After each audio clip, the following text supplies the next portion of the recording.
हाँ, ये session record हो रहा है अभी से।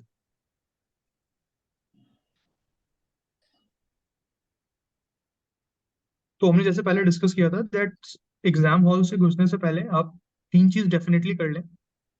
एक, जिस दिन आपका एग्जाम है उस दिन सेंटर पे पहले पहुंच के, और आप लोग सब अलाउड रहेगा, ठीक है, मेंस में ज्यादा कुछ चेकिंग वेकिंग नहीं होता है। आप कुछ दो या तीन आंसर या फिर एक भी आंसर ऐसा लिख लें उस पेन से, ताकि आपका हाथ थोड़ा फ्री हो जाए। बहुत लोग ये मिस्टेक करते हैं जो वो नहीं लिख के जाते हैं, एंड फिर एग्जाम हॉल में आपको टाइम लग जाएगा, वो पेन लैग होता है थोड़ा सा। जो भी लोग फर्स्ट टाइम लिख रहे हैं मेंस, उनके लिए डेफिनेटली ये चीज करके जाना चाहिए। Second, pen. तो पेन पेन जैसा कि मैंने बोल दिया है कि या तो पेंटेल पायलट या ट्राइमैक्स, इन तीनों के अलावा बाकी अगर आप पेन यूज कर रहे हैं तो ट्राई कीजिए उसको चेंज करके फिर लिखने का। क्योंकि बाकी बॉल पेन में क्या होता है ना कि बहुत बार जब आप फास्ट राइटिंग कर रहे होते हैं तब इंक ड्राई हो जाता है थोड़ा सा। और तीसरी सबसे इंपॉर्टेंट चीज, जो इस बार मैंने भी ये गलती किया था, एग्जाम कंडीशंस। आप लोग एग्जाम कंडीशंस में रह के एक बार पेपर एक लिख लीजिए, GS1 भी एंड GS2 भी, स्पेशली GS2। अब एग्जाम कंडीशंस में क्या है कि जैसे फुल जैकेट पहन के, टोपी वोपी लगा के, मॉर्निंग आवर्स में, ठंडा टाइम में, 9 बजे से 12 बजे के अराउंड में, उससे क्या होगा ना, जब आप एग्जाम हॉल में जाओगे तब आपको बहुत प्लेस अनफेमिलियर नहीं लगेगा। आपको लगेगा ठीक है यार, एग्जाम में लिख के तो आए हैं। जो आप लोग प्रैक्टिस करते हो ना मॉक का प्रीलिम्स में, सेम मॉक करना है मेंस में। बट मेंस में आंसर राइटिंग से ज्यादा ये एग्जाम कंडीशंस काम में आती है। तो ये हो गई बात कंडीशनिंग एंड ये सब की। अब आते हैं जो अपने 5 पेपर्स हैं, उसको इंडिविजुअली डील करते हैं।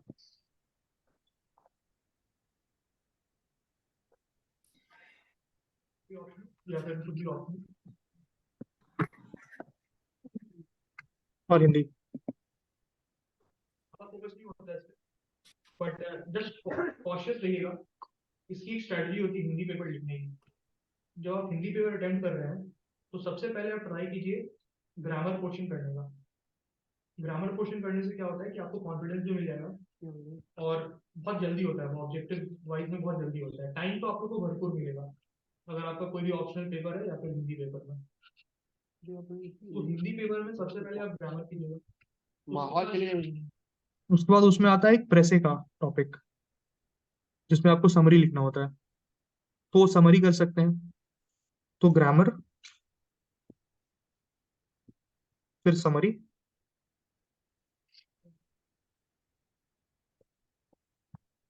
और समरी के बाद आप वो कर सकते हो कॉम्प्रिहेंशन।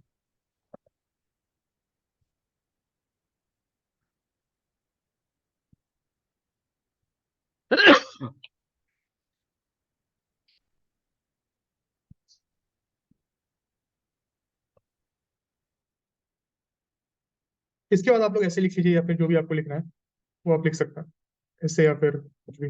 बट इस ऑर्डर में ये जरूर कीजिएगा, इससे आपका टाइम भी मैनेजमेंट अच्छा हो जाएगा, और आप क्वेश्चन मतलब कुछ मिस नहीं होगा। आप लाइक 40 मार्क्स ले आएंगे इजीली। और वहाँ पे क्या होता है ना, हिंदी वगैरह ये सब सब्जेक्ट्स में जो भी ऑप्शनल सब्जेक्ट्स हैं, वहाँ पे क्लासरूम में डिस्कशन डिस्कशन चल जाता है, कोई इशू नहीं होता है उतना। तो वो भी है एक option, but I will not ask you to rely on that. बाकी जो ऑप्शनल सब्जेक्ट में अगर आपका है तो वो तो MCQ पेपर बेस्ड है, जिस तरह आप प्रीलिम्स लिखते हैं सेम उसी टाइप से देना है। तो बहुत लोग का इसमें डाउट रहता है कि यार सारे क्वेश्चंस करने जरूरी है नहीं है, MCQ में कैसे क्या है। तो मैं बोलूंगा 100 क्वेश्चंस करके आइए, कोई नेगेटिव वेगेटिव रहता नहीं है। और इसमें वही हिंदी वाला फंडा ही काम करता है, ठीक है। सब ऑप्शनल वाले ऑलमोस्ट शायद आई थिंक एक ही रूम में कर देंगे, जहाँ तक मेरा जहाँ तक मुझे याद आ रहा है। तो ये तो हो गया ये दोनों पेपर का। अब आता है मेन पेपर अपना ऐसे। आई थिंक 68 BPSC में ना ये पेपर सबसे मेक और ब्रेक पेपर था। मैं क्यों ऐसा बोल रहा हूँ, क्योंकि जितने मेरे जान पहचान में जितने भी लोग लिखे थे 68 BPSC, उन सब ने ऑलमोस्ट GS2 में एवरेज 4 से 5 क्वेश्चन उनका छूटा था, और GS1 में उनका 1 से 2 क्वेश्चन छूटा था ऑन एवरेज। बट ऐसे सब ने अच्छे से लिखे हैं, सब अच्छे से लिखे आए थे। तो यहाँ पे बेनिफिट उनको मिला था और ऑलमोस्ट सबका सिलेक्शन हुआ इस बार।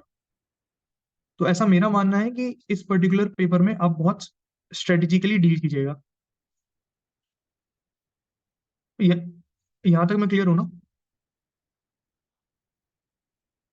आप लोग बोल सकते हैं वैसे अनम्यूट करके। Yes sir. Yes sir. Alright. तो अब इसमें 3 ऐसे आएंगे आपके पास, 2 इंग्लिश, 1 लोकल लैंग्वेज। एम अभी मैथिली या भोजपुरी के वो होंगे लोकोक्ति या मुहावरे।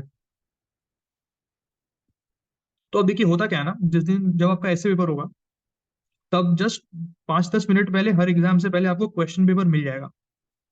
ठीक है, करना क्या है, ये दोनों टॉपिक को एकदम मत देखिएगा स्टार्टिंग में। वो जो 10 मिनट का गैप रहता है ना जहाँ पे आपको टॉपिक पढ़ने के लिए दिया जाता है, वहां पे आप लोग इस दोनों टॉप डायरेक्टली जंप कीजिएगा इस पर्टिकुलर क्वेश्चन पे। चारों टॉपिक जो दिए हुए हैं उनको पढ़िएगा और समझिएगा कि उसमें क्या लिखा हुआ है। इस दोनों टॉपिक की तरफ देखना भी नहीं है। अगर आपको इनकेस अगर आपको एक भी टॉपिक समझ में आ जाए then go ahead with that. बस उस वहां पर सेलेक्ट करके छोड़ दीजिए, फिर और दिमाग नहीं लगाना है। अगर मान लो आपको चारों, दो वर्स्ट कंडीशन हो सकता है कि आपको एक ही टॉपिक समझ में आ रहा है बाकी 3 समझ में ही नहीं आ रहा है, तो ठीक है आप वही टॉपिक लेके आगे बढ़ जाइए। और इनकेस अगर आपको समझ में आ रहा है, लाइक चारों में से कुछ टॉपिक समझ में नहीं आया है, उस केस में आप क्या कर सकते हैं। देखिए मेरे मेरे टाइम में जब ये पेपर आया था ना तो बहुत जन के सामने ये आ रहा था कि क्या करें क्या नहीं करें। आप मेरे ऐसे पेपर में भी देखिएगा।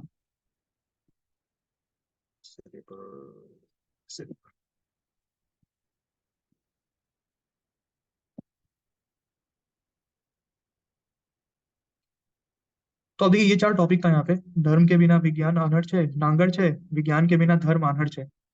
तो अब सिंस मैथिली में बोलता हूँ तो मुझे ये समझ में आ गया था, ठीक है ये साइंस एंड रिलीजन के बारे में बात कर रहा है।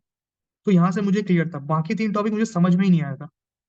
ये पानी में मछलियां, नाव नाव कुटिया बखारा, ये सब समझ में ही नहीं आया था मुझे। ठीक है, बहुत जन को पहला टॉपिक भी समझ में नहीं आया था, बट एक होता है ना क्लास में जब, अब सिंस ये नया पेपर था उस टाइम ऑलरेडी, तब थोड़ा लोगों में डिस्कशन, अब एग्जामिनेशन सेंटर का वो बताइए या फिर जो भी। और मैक्सिमम लोगों ने, लाइक जब आप हॉल से बाहर भी निकले थे, 90% लोगों ने सेम टॉपिक पे लिखा है ऐसे, ये धर्म के बिना विज्ञान आनर्स है। क्योंकि बाकी जनता को ये तीनों टॉपिक ज्यादा समझ में नहीं आई थी। तो आप लोग के टाइम ऐसा हो सकता है कि चारों में से एक भी टॉपिक आप लोगों को समझ में ना आए। इन दैट केस मैं सेफली बोल रहा हूँ आपको कि आप देख लीजिएगा उस टाइम जो थोड़ा सा भी समझ में आए तो आप लोग जा सकते हैं। या फिर अगर किसी को कोई टॉपिक समझ में आ गया हो तो, क्योंकि वो टाइम रहता है, ठीक है वो 5-10 मिनट का टाइम रहता है ना, उसमें अगर आप कुछ भी छोटे मोटे डाउट्स हैं तो आप आगे पीछे पूछ सकते हो। ऐसा कुछ स्ट्रिक्ट वहां पे इन्विजिलेशन होता नहीं है। और ये Excuse me, यूपीएससी sir. में भी। Yes. There is a student in waiting room.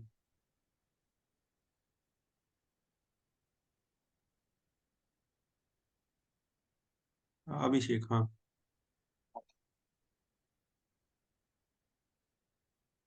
ठीक है, तो मैं आपको वर्स्ट केस के लिए प्रिपेयर कर रहा हूँ यहाँ पे। ये वर्स्ट केस हो सकता है आपके साथ। अब जैसे आप टॉपिक सिलेक्ट कर लीजिएगा ना, फिर इस पे ब्रेन स्टॉर्मिंग स्टार्ट मत कीजिएगा। देखिए ऐसे पेपर में क्या होता है ना, 2 चीज है सबसे इंपॉर्टेंट। एक है सेलेक्टिंग द टॉपिक,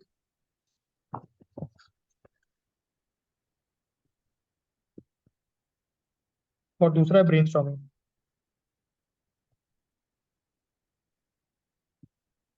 तो सबसे पहले आपने सिलेक्ट कर लिया ये मैथिली भोजपुरी वाला टॉपिक, ब्रेन स्टॉर्मिंग नहीं करना है इस पे। अब जैसे ही आपका नेक्स्ट टास्क क्या होना चाहिए, वो ये होना चाहिए कि आप जो फर्स्ट ऐसे दिया हुआ है आपको, पिक द फर्स्ट ऐसे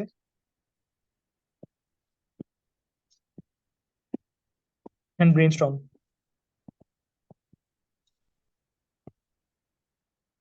फिर नेक्स्ट 1 आवर ना, आपको इसी को नेक्स्ट 1 आवर भी, नेक्स्ट 55 मिनट्स आप पकड़ लीजिए या 1 आवर, आपको इसी को डेडिकेट करना है बस।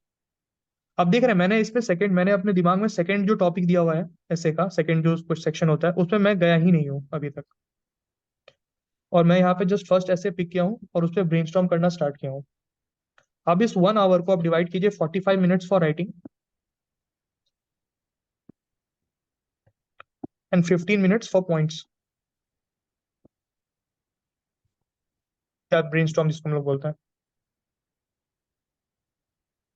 अब ब्रेनस्टॉर्म करना कैसे है, ठीक है। तो जो आप लोग अभी तक टेस्ट सीरीज में करते आ रहे हो ना, सेम प्रोसेस को कंटिन्यू रखना, ज्यादा उसको चेंज मत करना लास्ट मोमेंट में। एक दो चेंजेस आप कर सकते हो इसमें। जैसे आपके पास आई थिंक 12 पेजेस होता है। 12 pages make for 24 paragraphs.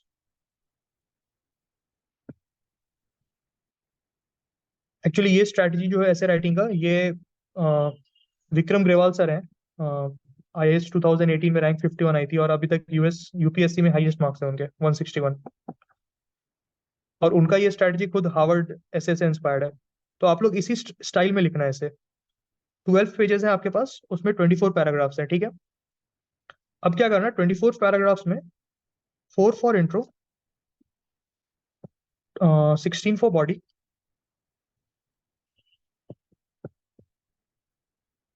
And 4 for conclusion. ये मेंटेन करके चलना। मैं दिखाऊंगा अभी ऐसे में।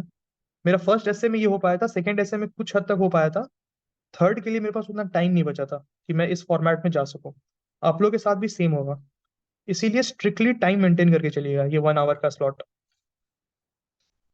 तो ये आपका सॉर्ट हो गया। यहाँ तक आप लोग समझ में आ गए कि पे कोई वेटिंग रूम है क्या? Continue sir, continue.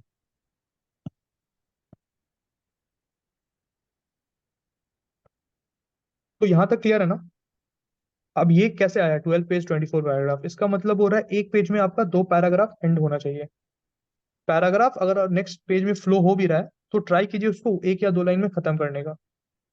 अगर अभी तक आप लोग इस फॉर्मेट में नहीं लिख रहे हैं, या बहुत लोग होते हैं कि एक पेज में एक ही पैराग्राफ लिखते हैं लंबा करके, तो वो भी चल जाता है।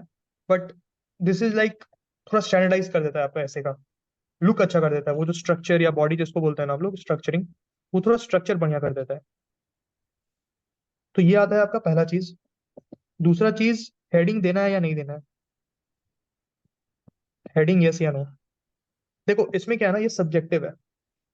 बहुत सारे राइटर्स हेडिंग दे के लिखते हैं, बहुत सारे राइटर्स हेडिंग नहीं देते हैं। अगर आप कॉन्फिडेंट हो कि आप अच्छा लिख सकते हो, जैसे आप में राइटिंग स्टाइल है, तो आप हेडिंग मत दो। क्योंकि ऐसे जो होता है ना, ऐसे का एसेंसी है कि आप फ्री फ्लो ऑफ आइडियाज है। हेडिंग मत दो। बट अगर आप उतने कॉन्फिडेंट नहीं हो, आप जैसे बहुत मैकेनिकल लिखते हो आंसर्स, तब आप उसमें हेडिंग दे सकते हो, कोई इशू नहीं है। तो ये रहा हेडिंग का बात। ये सब्जेक्टिव चीज है, मार्क्स दोनों से ही आते हैं। मैं जनरली प्रेफर करता हूँ नहीं लिखना हेडिंग, लाइक मेरा एक फ्लो में ही ऐसे जाता है। तो ये हेडिंग का मसला भी सॉल्व कर देता है। अब आते हैं कि बहुत लोगों ने ये क्वेश्चन पूछा था कि एस्से का इंट्रोडक्शन कैसे लिखें और कंक्लूजन कैसे लिखें। तो देखिए क्या होता है ना, कि जब आप एस्से लिख रहे होते हो ना, तो बेसिकली आप कोई अपना एक पॉइंट को आर्ग्यूमेंट्स के साथ बता रहे होते हो। तो अब क्या होता है, इसको हम लोग बोलते हैं एक थीसिस स्टेटमेंट। जैसे फॉर एग्जांपल मैंने एक थीसिस स्टेटमेंट दे दिया, honesty is a best policy. मैं ये कह रहा हूँ। अब इसको सपोर्ट करने के लिए मैं कुछ आर्ग्यूमेंट्स दूंगा कि मैं ऐसा क्यों कह रहा हूँ, honesty is the best policy. फिर नेक्स्ट पैराग्राफ में मैं एक एंटी दूंगा, इसका एंटीथेसिस, कि नहीं honesty is not the best policy. ये सेकंड पैराग्राफ होगा। थर्ड पैराग्राफ जो होगा वो बेसिकली सिंथेसिस होगा। तो सिंथेसिस ये होगा कि honesty is the best policy but in certain conditions. वो कंडीशन क्या है वो मैं लिखूंगा इसमें। तो ये हो सकता है 1 या 2 पैराग्राफ का जाए। यहां तक क्लियर है? ये आप समझ गए ना, यस थेसिस सर। एंटीथेसिस और सिंथेसिस। तो यही करना है, ठीक है। Yes sir. अपनी पूरी फिलॉसफी, अपना पूरा एस्से का आर्गुमेंट्स, जितने भी अच्छे आर्टिकल्स लिखे भी गए ना, वो सारे इसी डायलॉग पे लिखे गए हैं। सिंथेसिस के साथ एक एंटीथेसिस, उसके साथ सिंथेसिस। फिर ये जो सिंथेसिस होता है वो नेक्स्ट, मतलब जो नेक्स्ट स्कॉलर होते हैं उनके लिए ये थीसिस बन जाता है, और ये फ्लो कंटिन्यू होते रहता है। तो आपको बस इतना ही ध्यान रखना है। अब आप देखो, जब आप ये 4 पैराग्राफ लेता है आपका एक आर्गुमेंट, ठीक है, आप लिख कितना रहे हो बॉडी में, 16 पैराग्राफ। तो बेसिकली आप 4 आर्ग्यूमेंट दे सकते हो। आप समझ रहे हो मैं क्या कहना चाह रहा हूँ? जो वो सब था ना, पॉलिटिकल सोशल इकोनॉमिक वाला कॉन्सेप्ट, ठीक है वो चल जाएगा, बट जब आप थीसिस स्टेटमेंट की तरह एग्जांपल में यूज करोगे आर्गुमेंट्स में, तब वहां पे आपको एग्जांपल्स डाइवर्सिफाई करने के लिए इन चारों आर्गुमेंट्स में किसी, कभी आप पॉलिटिकल उठा लिए, कभी आप सोशल एंगल उठा लिए, कभी आप इकोनॉमिक एंगल उठा लिए, उस तरह करके आपको डील करना है। अब बात आती है कि हम, ठीक है, हम ये आर्गुमेंट्स फ्रेम कैसे करें, कि हम कैसे बताएं, वो अभी मैं ऐसे के थ्रू ही आपको बताऊंगा कि वहां पे आर्गुमेंट्स कैसे फ्रेम हुए थे। ये मोटा मोटी एक स्ट्रक्चर होता है ऐसे का टॉपिक का। अब आते हैं ब्रेनस्टॉर्म, कि आर्गुमेंट्स फ्रेम कैसे करना है। तो देखो, इसका मैं एग्जांपल लेके डील करता हूँ जो मेंस में आया था।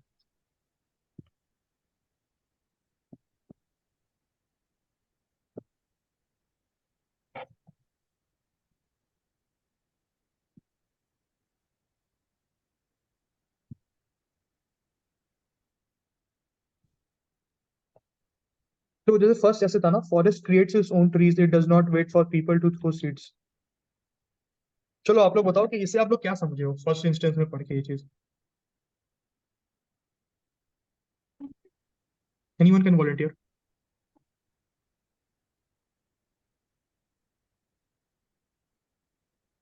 We can say this is about self-sufficiency. And sustainable system. You are like directly linking it to the topic. देखो जो भी ऐसे के टॉपिक है ना, उनको It direct is face value में about, मत लेना। हाँ, फिलोसफिकल जाओ थोड़ा सा। सर ये बेसिकली बता रहा है कि हमें अपना काम करते रहना चाहिए, किसी का वेट नहीं करना चाहिए मतलब हमें डायरेक्ट करने के लिए कि हमें ये काम बिल्कुल करना है। बिल्कुल बिल्कुल 100%। तो एग्जैक्टली ये एसेंस है इस टॉपिक का, ठीक है।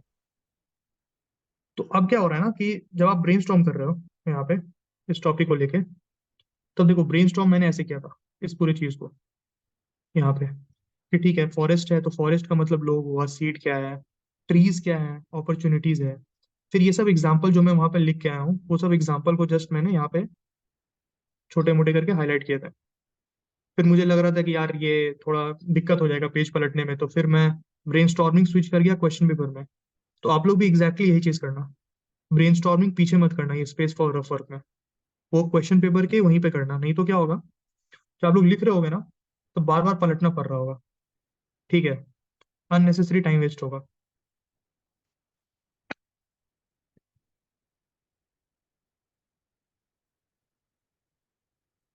तो एग्जैक्टली जो उन्होंने कहा मीनिंग कि forest creates its own trees, मतलब आपको खुद अपने रास्ता बनाना पड़ेगा, किसी का वेट मत करो आप अपॉर्चुनिटीज के लिए। तो इंट्रोडक्शन में मैंने माया एंजेलाओ, जिन्होंने एक फेमस लाइक रेवोल्यूशनरी है ये, ब्लैक राइट्स और ब्लैक वुमेन राइट्स इनके लिए फाइट करती है, फेमिनिस्ट मूवमेंट भी इन्होंने काफी हद तक बढ़ाया है। तो अब देखो इन्होंने जब जिस सिचुएशन में ये फाइट कर रही थी ना, वहां पे कुछ नहीं था लिटरली यूएस में। एक तो ब्लैक थी प्लस वुमेन थी, दोनों के पास राइट्स नहीं थे ज्यादा। तो वहां पे जाके इन्होंने एक पोएम लिखा था, I know why a cage bird sings, ठीक है। अब आप सोच रहे होगे कि ठीक है ये पोएम याद कहाँ से आया, ये लाइक कैसे मैंने, फिर वही बात है कि ये जो पोएम है ना, this is considered as one of the greatest poem written in human history. तो तीन चार ऐसे पोएम है, ठीक है, पांच आई वुड से, आप लोग सब नोट डाउन कर लो, मैं यहाँ एक बार लिख भी देता हूँ कि पोएम्स टू कोट। अब इनको कोट करके आना, ठीक है, ये मत सोचना कि कोट होगा कि नहीं होगा, बहुत जगह मिलेगा आपको कोट करने के लिए, इतने यूनिवर्सल है ये सब पोएम। पहला है इफ, रूडयार्ड किपलिंग।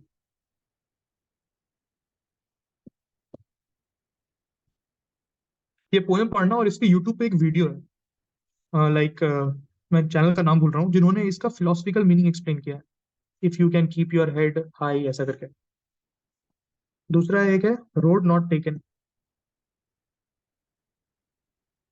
ये शायद रॉबर्ट फ्रॉस्ट का।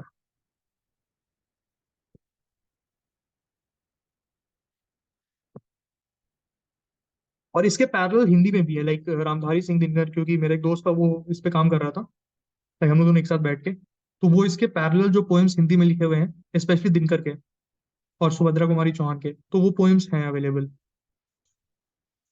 Road not taken Robert Frost का, इस बार एक यूपीएससी में भी टॉपिक आया था, not every one who wanders are lost ऐसा करके। तो आप स्टार्ट कर सकते हो इसी पॉइंट से, रोड नॉट टेकन से। थर्ड है via I know via cage bird सिंग।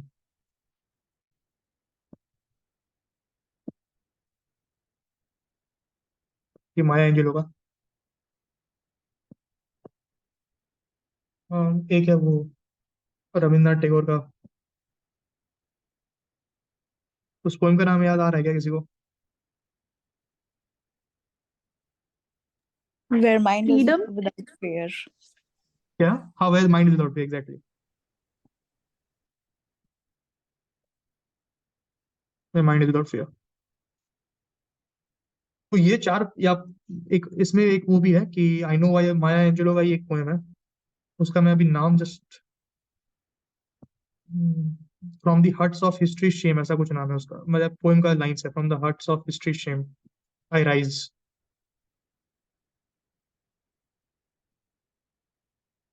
ऐसा कुछ नाम है, from the huts of history shame, type करना गूगल में मिल जाएगा आपको। तो ये पांच पोएम अगर आप याद कर लिए हो, या फिर अगर आप थोड़ा सा भी, सारा याद नहीं करना है पोएम, कि अगर कुछ भी लाइंस अगर आपको याद है तो आप लोग लिख के आना, आपको डेफिनेटली मौका मिल जाएगा लिखने का। तो मैं ये करके गया था, ठीक है, और मैं यहाँ लिख के भी आया हूँ। उसके बाद फिर ना, जैसे आप पोएम या फिर किसी स्टोरी से इंट्रोड्यूस करते हो, तो आप बताते हो कि आपने क्यों ये चीज किया, स्टार्ट वहां से क्यों किया। तो आपको लिखना पड़ेगा, ठीक है, कि हाँ फेमिनिस्ट मूवमेंट था, और women leaders at the women leaders of the movement acted as forests, finding their own soil for their ideological roots to flourish and flourish and grow into trees much before the patriarchal society sowed the seeds of their rights। तो समझ रहे हो किस तरह एक एक चीज, जो जो वर्ड्स वहां पे लिखा हुआ है ना ऐसे का टॉपिक में, वहां पर इस चीज को आप लोग डील कर सकते हो वहां से। इस सीड्स एक है, ट्रीज एक है, और फॉरेस्ट एक कीवर्ड है, तो वहां से आप निकालो। उसके बाद फिर बस एग्जांपल लिखना है। ये देखो मेरा next paragraph, the poem road not taken. आप समझ में आ रहा है कहाँ से आ रही चीजें? तो वहीं फिर से सेम रेफरेंसेस, और अब इस आर्ग्यूमेंट को बैक करने के लिए कि पोएम रोड नॉट टेकन क्या हाईलाइट करता है, life's dilemma and cognitive dissonant. तो फॉरेस्ट वही ऑब्जेक्ट और लिविंग थिंग्स है व्हिच आर बीइंग, मतलब जो भी इस पोएम में लाइफ चॉइसेस के बारे में कहा है ना, फिर आप उसको इक्वेट करो फॉरेस्ट से। अब यहाँ आर्ग्यूमेंट दे रहे हो, ठीक है, बेसिकली। तो जो मैंने बताया ना कि सिंबॉलिकल रिप्रेजेंटेशन हो रहा है हर चीज का, फॉरेस्ट, सॉइल, ट्रीज, इसी के बीच में आपको खेलना है। जैसे यहाँ एक लाइन देखो, must find their own soil to grow and nurture their choices and turn it into beautiful fruit bearing tree. यहाँ पे फिर से एक reference, history of human kind. अब देखना एक चीज कि ह्यूमन काइंड का जो डेवलपमेंट है, अब मेरे जो एग्जांपल्स है ना, वो सिर्फ उस पर फोकस मत नहीं रहता है कि अभी के टाइम का सोसाइटी, इकोनॉमी और ये। आप एक जियोलॉजिकल टाइम स्केल में सोचो, ह्यूमन डेवलपमेंट, जो होमोसेपियंस का एंटायर डेवलपमेंट है, वो खुद में एक बहुत बड़ा एग्जांपल है। उन्होंने भी अपने, वो they were not dominating the food chain, they were at the bottom of the food chain, but वो फिर कम्युनिकेट करके साइंटिफिक रेवोल्यूशन लाने के बाद फिर वो डोमिनेट कर पाए फूड चेन को, ठीक है। तो वहां से किस तरह उन्होंने भी अपना एग्जैक्टली ये सब बनाया। जब आप ऐसे पढ़ोगे ना तो आपको इसे चीज समझ में आ रहा होगा, ठीक है। फिर एक मैंने एग्जांपल लिया अर्थ का। अब जनरली क्या होता है ना कि ये सब एग्जांपल कोई कोट नहीं करता है अर्थ वर्थ के। अर्थ का खुद में एक बहुत अच्छा एग्जांपल है। तो तीन चार कुछ एग्जांपल्स है ना, जो आप ह्यूमन लाइफ से हट के चलो, पर्सोनिफिकेशन पे चल जाओ, ऐसे उससे ना बहुत अच्छा हो जाता है। जैसे फॉर एग्जांपल आप ये ले सकते हो आर्गुमेंट कि फर्डिनेंड मैगेलन ने सरकम नेविगेशन किया, तब जाके हमें पता चला कि अर्थ राउंड है। ऐसा लाइक वेस्टर्न थॉट्स ये कहता है। अर्थ का जो स्टोरी है, लाइक अर्थ पहले क्या था, कुछ नहीं था, लाइक उसके पास ऑक्सीजन वॉक्सीजन भी नहीं थे, फिर वहां पे ऑक्सीजन आया। सिमिलरली चार्ल्स डार्विन का जो एवोल्यूशन का थ्योरी है, ह्यूमन एवोल्यूशन का, वो एक बहुत अच्छा एग्जांपल है, बहुत जगह यूज हो सकता है। ह्यूमन बींग्स ने, जैसे युवल नोआ हरारी ने, जो मैंने एग्जांपल में यहाँ पे कोट किया है, तो उन्होंने कहा है स्पेसिफिकली कि तीन रेवोल्यूशन हुए हैं, cognitive, agriculture revolution and scientific revolution. ये तीनों को मैं फिर सेम, मतलब लाइक थर्ड ऐसे मैं फिर से यूज करूंगा इसी आर्गुमेंट को। वो इतना पावरफुल आर्गुमेंट है, लाइक उसका कोई तोड़ अभी तक है नहीं, like it's such scientific and such logical. तो ये सब जो एग्जांपल्स है ना, 4-5 मैं यहाँ लिख देता हूँ इनकेस अगर कोई मिस आउट करेगा।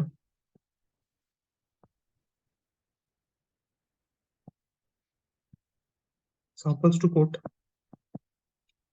एवोल्यूशन ऑफ अर्थ,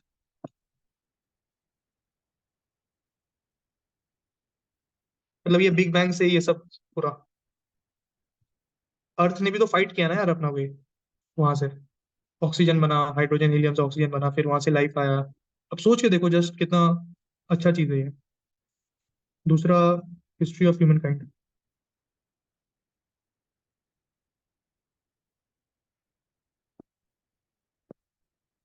तीसरा, सिगमंड फ्रेड, इनका बुक है साइको एनालिसिस।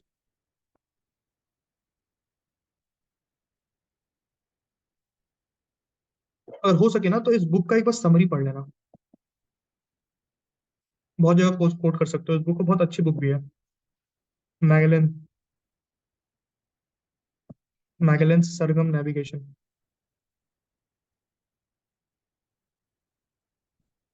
अब जब सोच के देखो, उस टाइम जब सब था कि फ्लैट अर्थ है, ये है वो है, उस टाइम इस बंदे ने सरकम नेविगेट किया, वेस्ट को बताया कि नहीं अर्थ फ्लैट नहीं है। तो ये सब बहुत इंपॉर्टेंट हिस्टोरिकल एवोल्यूशन, ठीक है, जिसको आप लोग कोट कर सकते हो। Indian national movement plus constitution building, constitutional development. ये एग्जांपल मेरे बहुत क्लोज है क्योंकि मैं हिस्ट्री का स्टूडेंट भी हूँ। तो इंडियन नेशनल मूवमेंट, जब भी आपको क्वेश्चंस आए पेशेंस के ऊपर, या like revolutions, peaceful revolutions, long term revolutions, ये सब इस टाइप, इस लाइंस पे, स्ट्रगल, चॉइसेस, तो आप इंडियन नेशनल मूवमेंट को डेफिनेटली कोट कर सकते हो। क्योंकि देखो इसमें जो लाइन ऑफ आर्ग्यूमेंट है ना, वो जो थीसिस एंटीथेसिस वाला जो मैंने आर्ग्यूमेंट दिया था, पहले क्या था, मॉडरेट से, मॉडरेट्स का काउंटर क्या आया, एंटीथेसिस क्या आया, एक्सट्रीमिस्ट्स। अब मॉडरेट्स और एक्सट्रीमिस्ट्स के बीच में, मॉडरेट्स थे यहाँ, एक्सट्रीमिस्ट थे यहाँ, इसका सिंथेसिस बता पाएगा कोई, क्या बन के आया? गांधी। एग्जैक्टली, गांधीइज्म। फिर कुछ टाइम के बाद गांधीइज्म खुद एक थीसिस स्टेटमेंट बन गया, इनका एक एंटीथेसिस आया, कोई बता पाएगा क्या था इनका एंटीथेसिस? बोस। बोस। बोस। अम्बेडकर। नहीं यार, बोस, बोस नहीं, बोस मैं बताता हूँ वो। रेवोल्यूशनरीज। एग्जैक्टली, जो भगत सिंह रिवॉल्यूशनरीज। का एच एस आर है, ये सब जो थे ना, जो रेवोल्यूशनरीज बोल दो, ठीक है। फिर इनका एक सिंथेसिस बन के आया, ये लोग, एससीबी, सुभाष चंद्र बोस और नेहरू। नेहरू को नहीं शेयर करता हूँ।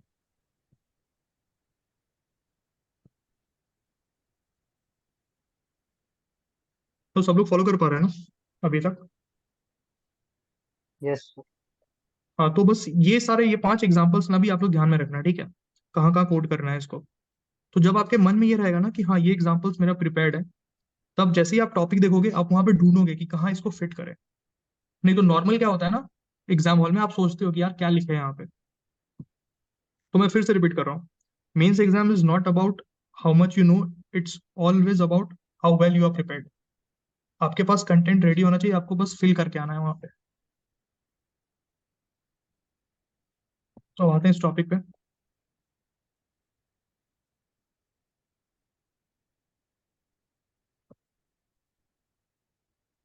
तो इंडियन हिस्ट्रीज वहां से कोट हुआ है, फिर बाबर का एक कोट हुआ है, ठीक है।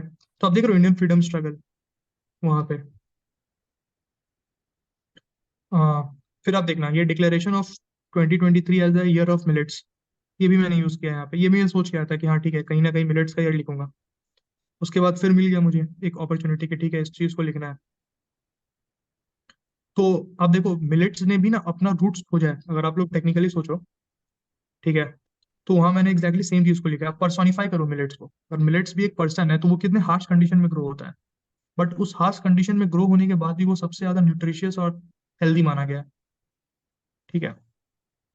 तो एग्जैक्टली यहाँ पे वही चीज है जो मैंने मेंशन किया। फिर डॉक्टर भीमराव अम्बेडकर का एग्जाम्पल आप वहां से उठाओ और फिर लिखो किस तरह उन्होंने भी अपना, like he didn't wait for opportunities, he created his own opportunities. तो भीमराव अंबेडकर से फिर मैंने लिंक किया कॉन्स्टिट्यूशन ऑफ इंडिया को वहां से। और इसके बाद तो आप लोग पढ़ना जो मैंने ये चीज कहा ना, उसके बाद फिर आप लोग ऐसे पढ़ना। देखो फिर जब आप कंक्लूडिंग स्टेटमेंट, ये बोलिए, किसी का बैकग्राउंड वॉइस आ रहा है।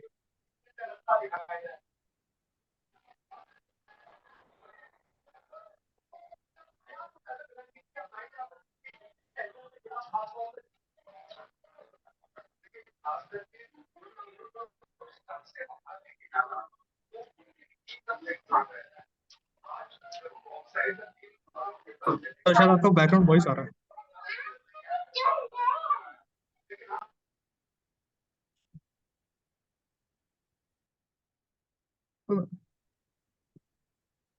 तो अब ये सब जो मैंने बताया ना, इसके बाद आप लोग एसेस पढ़िएगा, ठीक है।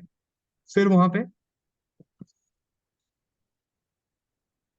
जो आप लोगों का स्टेटमेंट्स होगा ऐसे में, जैसे यहाँ में लिखा for the forest to create its own tree it has to adopt an ever evolving technology from time to time else the trees would be stunted. तो मैं एक स्टेप आगे चल गया टॉपिक का, जहाँ मैं बता रहा हूँ कि ट्रीज हमें अच्छे भी क्रिएट करने हैं, जिसके लिए हमको साइंस का जरूरत होगा कंट्री लेवल के ऊपर। तो इसी तरह करके आपको आर्गुमेंट जनरेट करने हैं वहां पे। फिर देखो यहाँ पे जो मैंने कहा पोयम इफ, यहाँ पे आया ना, तो आप सोच रहे हो कि ये पोएम याद करता था बिकॉज ये था कि पोएम कोट करना है वहां पे। तो जैसे मैंने यहाँ पे लिखा था poem if by Rudyard Kipling presents an amazing ideology for any forest who is trying to create his own trees. तो फिट हो गया ना उस आर्ग्यूमेंट में। बस आप पोएम सेंड कर सकते हो अपने ऐसे को। सेकंड ऐसे भी मैं इसी इसी लाइंस पे ही ले गया हूँ वहां पे।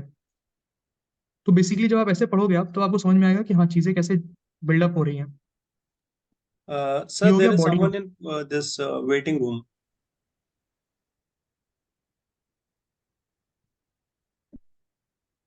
सर यहाँ तो शो नहीं हो रहा है।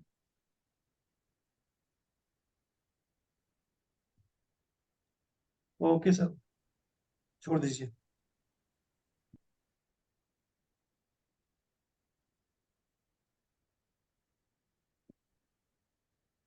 अब कंक्लूजन में क्या लिखना है हमें?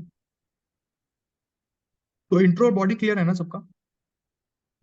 इंट्रो में आप एग्जांपल या पोएम Yes, से sir. किसी से भी, इंट्रो आप एग्जांपल या बॉडी से स्टार्ट करेंगे। कंक्लूजन आप जिस लाइंस पे इंट्रो को छोड़िएगा ना, कंक्लूजन को उसी लाइंस पे एंड कीजिएगा। जैसे फॉर एग्जांपल अगर मैं एक स्टोरी, मेरा सेकंड ऐसे में आप ये चीज देखिएगा, अगर मैं कोई स्टोरी बिल्डअप कर रहा हूँ अपने इंट्रोडक्शन में, कि अच्छा डिबेट्स हो रहा है किसी दो लोगों के बीच में, तो मेरा कंक्लूजन इसी इंट्रो से लिंक होना चाहिए। अगर मैं माया एंजेलो का एग्जांपल लिखता हूँ इंट्रो में, तो मेरा कंक्लूजन भी माया एंजेलो की लाइंस पे ही होना चाहिए। इससे क्या होता है ना, एक बहुत अच्छा बिल्डअप हो जाता है स्टोरी का, कि चलो ठीक है, एक जगह से स्टोरी शुरू हुई थी, वहां पे जाके खत्म हो रही है, and we all love happy endings. तो ये ऐसे का मेन ढांचा है। अब जैसे ही 1 घंटा खत्म हो आपका, तो आप स्विच कीजिएगा नेक्स्ट ऐसे के ऊपर।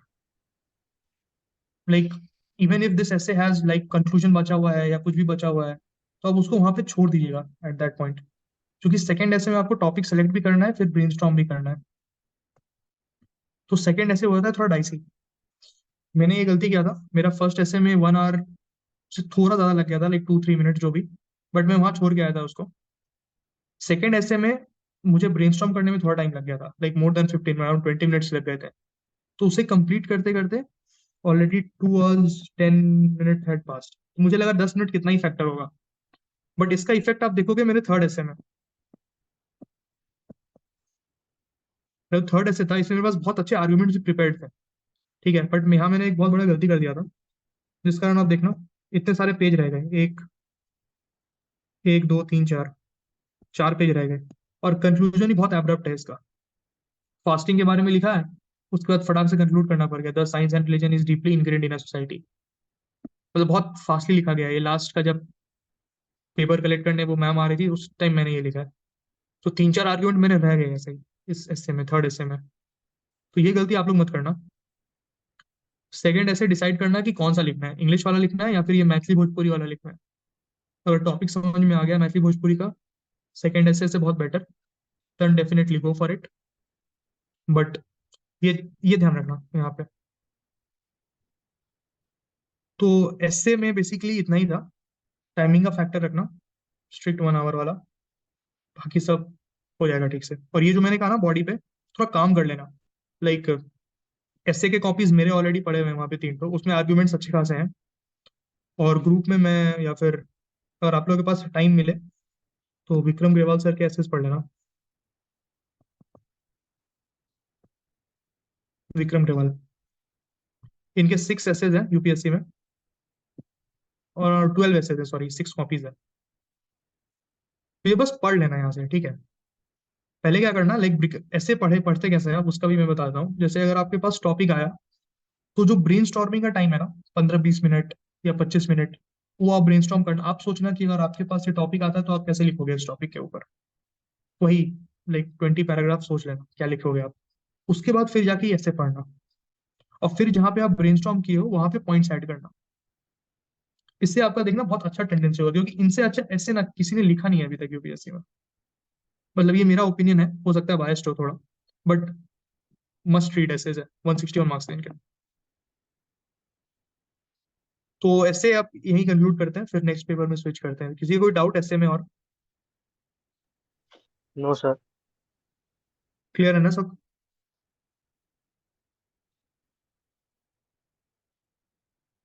अब आते हैं मेरा फेवरेट पेपर। Sir hello. ये बिहार स्पेशल वाले के लिए भी सेम अप्रोच रहेगा क्या सर? सॉरी ये बिहार स्पेशल जो सर पढ़ते रहता है उसके लिए भी मतलब सेम ही अप्रोच रहेगा, जैसे हम वो फर्स्ट दोनों में के करेंगे वही? हाँ हाँ हाँ, अरे बिहार पे कोई डिफरेंट नहीं है, सब लोग डिफरेंट ट्रीट कर रहे हैं, बस उसमें टॉपिक समझना है आपको, ठीक है। लिखना तो इंग्लिश में ही है ना, ये देखो मेरे कॉपी में ये है ना। हाँ, लिखना तो इंग्लिश में ही है, धर्म के बिना विज्ञान, जो भी टॉपिक का नाम है। मैंने यहाँ युवल नोआ हरारी से स्टार्ट किया। बस आपको टॉपिक समझना है, और एक टॉपिक आपको जरूर ऐसा देगा जो सब समझ सके, ठीक है। तो टॉपिक समझिएगा, ये इसलिए मैं बोल रहा हूँ सबसे पहले जैसे क्वेश्चन पेपर आए ना, पहले आप इस टॉपिक को डिकोड कीजिएगा। क्योंकि इंग्लिश इंग्लिश सब समझ जाते हैं, हिंदी भी सब समझ जाते हैं, ठीक है, बट जैसे ही मैथिली और भोजपुरी में घुसता है, like this is irony of our times, तो ये चीज ध्यान रखना। बाकी और कोई दिक्कत नहीं है।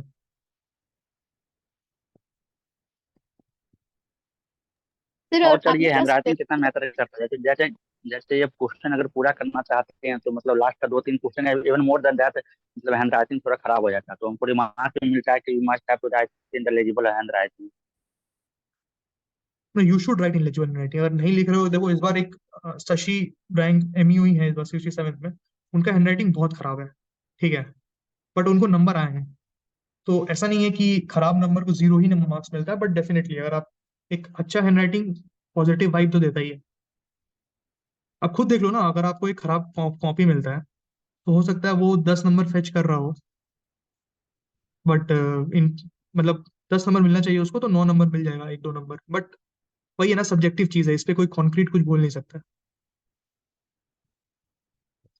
ट्राई और करना सर आप अच्छे ये हमारा हैंडराइटिंग। इंट्रो कितना वर्ड का रहना चाहिए सर? ये इंट्रो हमारा कितना वर्ड करना चाहिए? और सर ये, और ये इंट्रो में हमको डेटा खुद करना होगा या फिर डिफाइन कर दें? नहीं, डेटा ऐसे में डेटा ज्यादा मत डालना। ऐसे इज नॉट अबाउट डेटा, ऐसे इज अबाउट आइडियाज। तो मैंने यहाँ 24 पैराग्राफ मैंने बताया ना, 4 इंट्रो के लिए है ना, 16 बॉडी के लिए और 4 कंक्लूजन के लिए। मतलब 4 इंट्रो, आपका 2 पेज ऑलमोस्ट इंट्रो जाना जाएगा।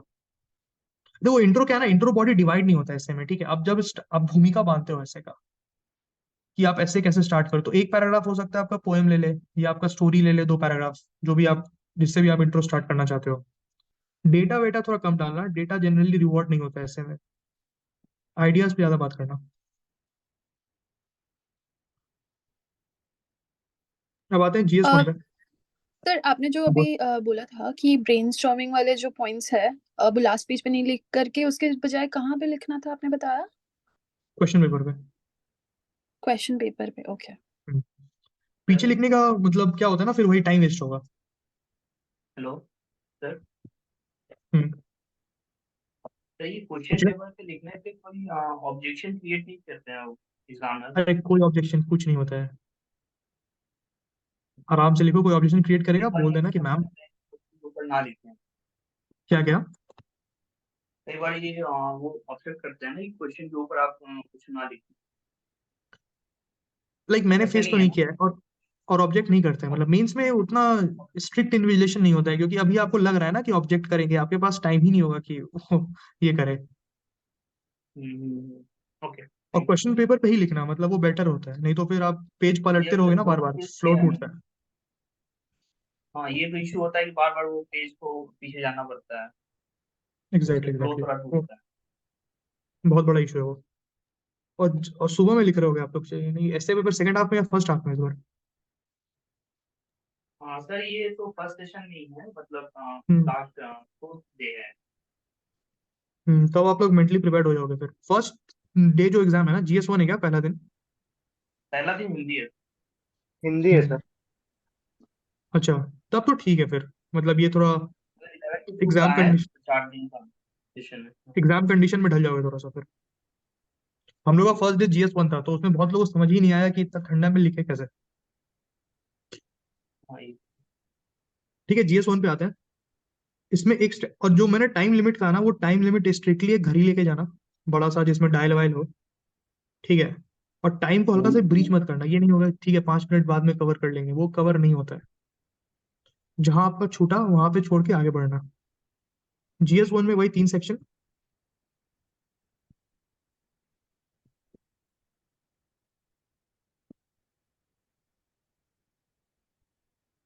इसको करना है 40 मिनट्स में।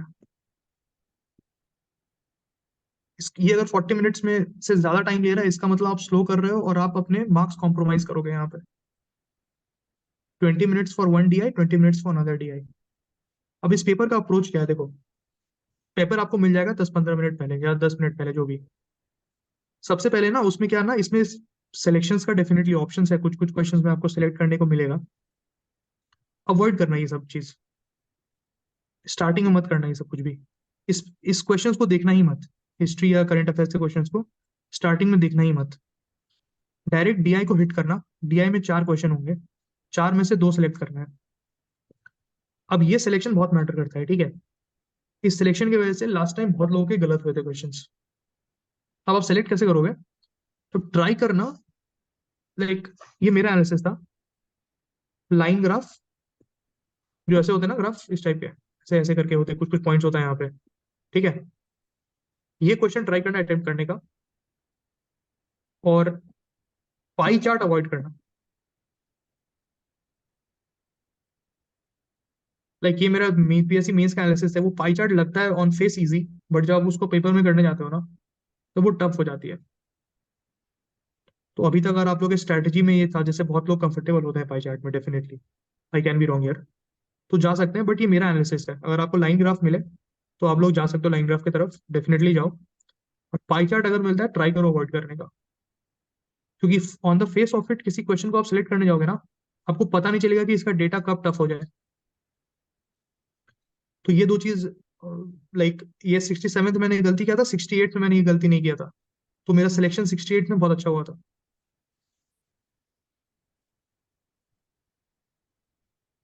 ये हो गया DI को लेके क्लियर।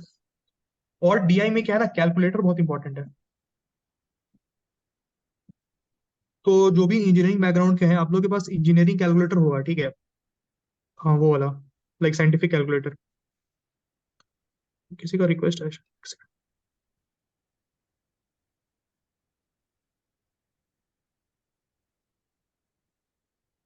अगर आप लोग के पास साइंटिफिक कैलकुलेटर है तो डेफिनेटली सिंपल कैलकुलेटर अलाउड होता है वहाँ पे।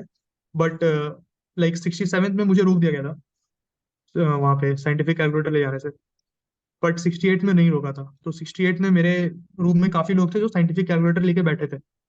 ठीक है, तो सेंटर टू सेंटर वेरी करता है। बट अगर आपको अपॉर्चुनिटी मिल रहा है तो आप साइंटिफिक कैलकुलेटर बैग में रख लो, और एक सिंपल भी रख लो। इन केस अगर नहीं अलाउ करता है साइंटिफिक कैलकुलेटर, तब आप सिंपल ले लेना। बट अगर आपको अलाउ करता है तो ये 40 मिनट्स ना, मैं लिटरली बता रहा हूँ, ये आपका 30 मिनट्स में हो जाएगा टाइम। क्योंकि आप जानते हो उसका एडवांटेज, उसमें बड़े बड़े कैलकुलेशन एक ही लाइन में हो जाते हैं। तो इसका फर्क पड़ता है, ठीक है, कैलकुलेटर का। और अगर आप सिंपल कैलकुलेटर यूज कर रहे हो तो सस्ता वाला मत यूज करना, कोई भी कैशियो का यूज करना। लाइक मैं 67th में मेरे मेरे साथ ही ये चीज हुआ था। एक कोई सिंपल सा कैलकुलेटर था, वो नीचे गिर गया और टूट गया, लाइक फिर उसमें कुछ हुआ ही नहीं, तो मुझे पीछे से बोरो करना पड़ा। और 68 में मेरे साथ एक और लड़के का साथ सेम चीज हुआ था, कैलकुलेटर बीच में काम करना बंद हो गया जब थोड़ा हार्ड प्रेसिंग हुआ उस पर। तो कैशियो के अलावा दूसरा और कुछ मत यूज करना। आई थिंक इतना डीआई के लिए सफिशिएंट है, और डीआई में कुछ स्पेसिफिक डाउट हो तो पूछ लो। सर सर ये ये क्वेश्चन पेपर सिंपल वाले कैलकुलेटर में हम्म। रेशियोज निकल नहीं पाते हैं ना? नहीं नहीं नहीं, जैसे वो नहीं साइंटिफिक चाहिए। कैलकुलेटर में डायरेक्ट हमें सबसे शॉर्टेस्ट फॉर्म में रेशियो मिल जाता है, वो नहीं मिल पाता, राइट? नहीं मिल पाता उसमें, ठीक है। वो बहुत डिफिकल्ट हो जाता है। लाइक आपकी आवाज नहीं आ रही clear. Can I ask, sir? Go ahead. Sir ये क्वेश्चन पेपर हमको 10 to 15 मिनट अर्ली मिल जाता है। देखो वेरी करेगा सेंटर पे, 5 मिनट अर्ली तो डेफिनेटली मिलेगा, बहुत जगह 10 मिनट भी मिल जाता है, बहुत जगह बहुत बार 15 मिनट भी मिल जाता है। ठीक है, ओके। बट उस टाइम को वेस्ट मत करना ये सब क्वेश्चंस पढ़ने में, हिस्ट्री एंड सी, उस टाइम को प्रॉपरली यूज करना डीआई यूज करने में। और देखो 72 आउट ऑफ 72 इसमें मार्क्स स्कोर करना ही करना है, ठीक है? नहीं यस सर। तो रेस से, नहीं तो डिफिकल्ट हो जाएगा बहुत। हम्म। तो ये डीआई क्लियर है यहाँ पे ना? ओके। सर एक तो क्वेश्चन। सर पूछो पूछो। हेलो। हाँ सुन रहा हेलो। हूँ मैं। यस सर, मुझे ये पूछना था कि डीआई जब करते हैं तो वो सारा स्टेप्स लिखना जरूरी होता है क्या, या फिर मतलब शॉर्ट में ऐसे लिख कर भी आंसर अगर सही है तो फिर वो सही हो जाता है? मतलब स्टेप मार्किंग होता है या सिर्फ आंसर बेस्ड नहीं नहीं, मार्किंग होता है? अगर आंसर लिखा हुआ है ना तो आंसर पे आपको मार्क्स मिल जाएंगे, ठीक है? बट लास्ट टाइम क्या हुआ है, जैसे मेरे साथ और एक जन ने मीन्स लिखा था, उसके आंसर सही थे, 8 नंबर का क्वेश्चन में उसे 6 मार्क्स दिया गया। ठीक है, तो वो जस्ट एक लाइन में लिख दिया था वहां पे कि ये इतना है, वही साइंटिफिक कैलकुलेटर का गेम अच्छा। बेकार है, तो उसको 6 मार्क्स ही ओके। मिले थे। और सेम क्वेश्चन में मैंने ओके। जस्ट थोड़ा एक्सप्लेन किया था वहां पे, एक दो दिखा दिए थे, काटे वाटे नहीं थे, बस फ्रैक्शन लिख दिए थे, रेशियो लिख दिए थे, तो मुझे उसमें 8 मार्क्स मिले हैं, ठीक है? ओके ठीक है सर, थैंक यू सर। मेरे 67 का कॉपी में देखना, जैसे मैंने लिखा है ना, अगर आप यस वैसे लिख सर। रहे हो तो आपको फुल मार्क्स मिल जाएगा। ठीक है सर, ठीक है sir, thank you. Thank you sir. Sure. अब बढ़े आगे। अब आता है, ये मेरा फेवरेट सेक्शन है, हिस्ट्री सेक्शन, ठीक है? तो इसमें बहुत डाउट्स आया मुझे कि इंट्रोडक्शन में कहाँ से लिख रहा था, या करंट अफेयर्स, इस दोनों में इंट्रोडक्शन में कहाँ से लिख रहा था। तो एक डिस्क्लेमर दे दूं, मैंने थोड़ी किताब ज्यादा पढ़े हैं, ठीक है? तो उसका थोड़ा इफेक्ट है। बाकी अगर आपको हिस्ट्री में स्कोर करना है ना मार्क्स, तो सिंस मेरा ऑप्शनल भी हिस्ट्री है यूपीएससी में, तो इसका एक गोल्डन रूल है, आपको इंट्रोडक्शन, क्योंकि आपके जो कॉपी करेक्ट कर रहे हैं ना वो हिस्ट्री के प्रोफेसर ही होंगे, तो एक चीज याद रखना हिस्ट्री के साथ, मैं लिख देता हूँ, introduction always from a primary source. If primary source नहीं है तब सेकेंडरी सोर्स। अब क्या होता है प्राइमरी सोर्स, क्या होता है सेकेंडरी सोर्स? प्राइमरी सोर्स का मतलब ये होता है कि अगर let's say if you are writing about Mauryan art, तो उस टाइम पे लिखा हुआ कोई भी बुक जो मौर्यन आर्ट को डिस्क्राइब कर रहा हो, वो हो गया primary source. For example Megasthenes indica, वो प्राइमरी सोर्स हो जाएगा। सिमिलरली आप समुद्रगुप्त के टाइम में देखो, लाइक गुप्ता एम्पायर के टाइम में देखो, तो आर्यभट्ट या फिर ब्राह्मणी, इन्होंने जो लिखा है वो प्राइमरी सोर्स हो जाएगा। अगर उसके बाद के टाइम में किसी ने लिखा है तो वो सेकेंडरी सोर्स हो जाता है, जैसे आजकल के हिस्टोरियंस। तो अगर ए एल बशम सर कुछ लिखते हैं तो वो हो जाएगा सेकेंडरी सोर्स वहां पे। तो ये क्लियर है, प्राइमरी एंड सेकेंडरी सोर्स। अब क्या है कि हर चीज में आपको प्राइमरी सोर्स मिलेगा नहीं, जैसे जो मॉडर्न हिस्ट्री है ना आपका, उस केस में तो मिल जाएगा, गांधी मूवमेंट ये सब संथाल में नहीं मिलेगा, मुंडा रिवेलियन में नहीं मिलेगा आपको, ये पटना कलम आर्ट में नहीं मिलेगा आपको, तो उस केस में सेकेंडरी सोर्स कोट करना है वहां पे। तो जब आप इंट्रोडक्शन प्रिपेयर कर रहे हैं ना, तो उसका एक क्या होता है कि मैं कुछ आंसर दिखा रहा हूँ आपको, तो पहले डिस्कस कर लेते हैं, फिर एक ही बार आंसर डिस्कस करेंगे। ये इंट्रो हो गया। अब बॉडी। अब देखो मार्किंग हैपेंस इन पार्ट्स, तो मैं दिखाऊंगा अभी। तो आपको एक एक हर एक क्वेश्चन का 2-3 पार्ट होगा। अगर वो डायरेक्ट क्वेश्चन ही पूछे ना कि मौर्यन आर्ट डिस्क्राइब करो, तब उसमें कोई पार्ट्स स्पेसिफिकली मेंशन नहीं है, बट आप लोग को वहां पे पार्ट्स लिखना पड़ेगा। चलो ठीक है, एक हो गया कोर्ट आर्ट और एक हो गया आपका पॉपुलर आर्ट। फिर आप उसको डिवाइड करो, कोर्ट आर्ट में क्या है, स्तूप हो गया, टेम्पल्स हो गए। पॉपुलर आर्ट में क्या हो गया आपका, जैसे ये स्कल्पचर्स। तो ये सब जो हो गया ना, वो हो गया आपके पॉपुलर आर्ट में। स्कल्पचर हो गया, लिटरेचर अगर कुछ भी है पॉपुलर कल्चर में। एडिक्ट्स जो हो गए, वो रॉयल आर्ट भी में भी आता है, और बहुत एडिक्ट्स तो पॉपुलर आर्ट में भी आता है। तो यहाँ पे आपको जैसे डिफ्रेंशिएट कर रहे हो आप लोग, जैसे संथाल रिवेलियन ले लो, तो संथाल रिवेलियन 3 स्टेज में हुआ है। एक मतलब फर्स्ट स्टेज जहाँ पे वो इकट्ठा हो रहे थे एक साथ, लाइक प्री रिवेलियन फेज, जो वो लोग का प्रेपरेशन फेज था कि कैसे वो लोग सेटल वेटल हुए, कैसे क्या हुआ। सेकेंड फेज जब रिवेलियन हुआ, थर्ड फेज जब रिवेलियन क्रश हुआ, उसके बाद क्या रिस्पॉन्स था उनका, और लास्ट में कंक्लूजन आप ये लिख सकते हो कि उसके बाद कभी ट्राइबल से वायलेंट रेवोल्यूशन नहीं मिला, वो लोग गांधीयन रेवोल्यूशन ज्यादा किए।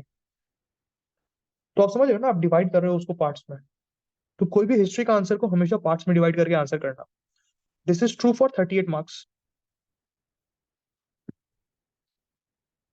तो छोटे मोटे 7, 5, 6 मार्क्स में उतना टाइम नहीं मिलेगा आपको। और जो आपको कंक्लूजन करना है, वो आज के डेट से रिलेट करके करना। जैसे अगर मौर्यन आर्ट में कंक्लूड करना है ना, तो आप लिखना कि मौर्यन आर्ट आज भी we can see the reflection of Mauryan art even in today's parliament, new parliament building, ऐसे लिख सकते हो। या फिर आप लिख सकते हो कि मौर्यन आर्ट आज भी हमारे वो Ashok, it's a part of our national flag and national emblem. तो कंक्लूड ऑलवेज करो। पॉजिटिव कंक्लूजन का 2 चीज होता है, एक पॉजिटिव लाइंस में और दूसरा मॉडर्न कॉन्टेक्स्ट। जैसे ट्राइबल बिरसा मुंडा का अगर आप पे क्वेश्चन आता है, तो आप कंक्लूड करोगे कि 15 नवंबर को हम लोग वर्ल्ड ट्राइबल डे सेलिब्रेट करते हैं। सिद्धू कानू पे अगर आता है, तो आप लिखोगे कि हाँ, वो आज के डेट में भी पूछे जाते हैं संथाल सोसाइटी में बहुत ज्यादा। या फिर द्रौपदी मुर्मू जी, मतलब कहाँ से कहाँ ट्राइबल्स लोग माइग्रेट करके आए कि आज we have a president coming from the same community. तो इन लाइंस में लिखना है, क्योंकि देखो क्या है ना, एसेंस जो होता है ना, कंक्लूजन पे आपके बहुत मार्क्स होते हैं हिस्ट्री में। क्योंकि हम लोग हिस्ट्री पढ़ते क्यों है, so that we feel proud about ourselves, we feel proud about our ancestors, their contributions, how they have safeguarded our culture. तो वो आपको दिखाना है ना। हिस्ट्री से वो नहीं है कि कौन किसका बेटा था, कौन किसका क्या था, but history is more about how you are personally attached to that issue. तो ये चीज करना है आपको, ये 3 चीज। अब थोड़े आंसर देख लेते हैं।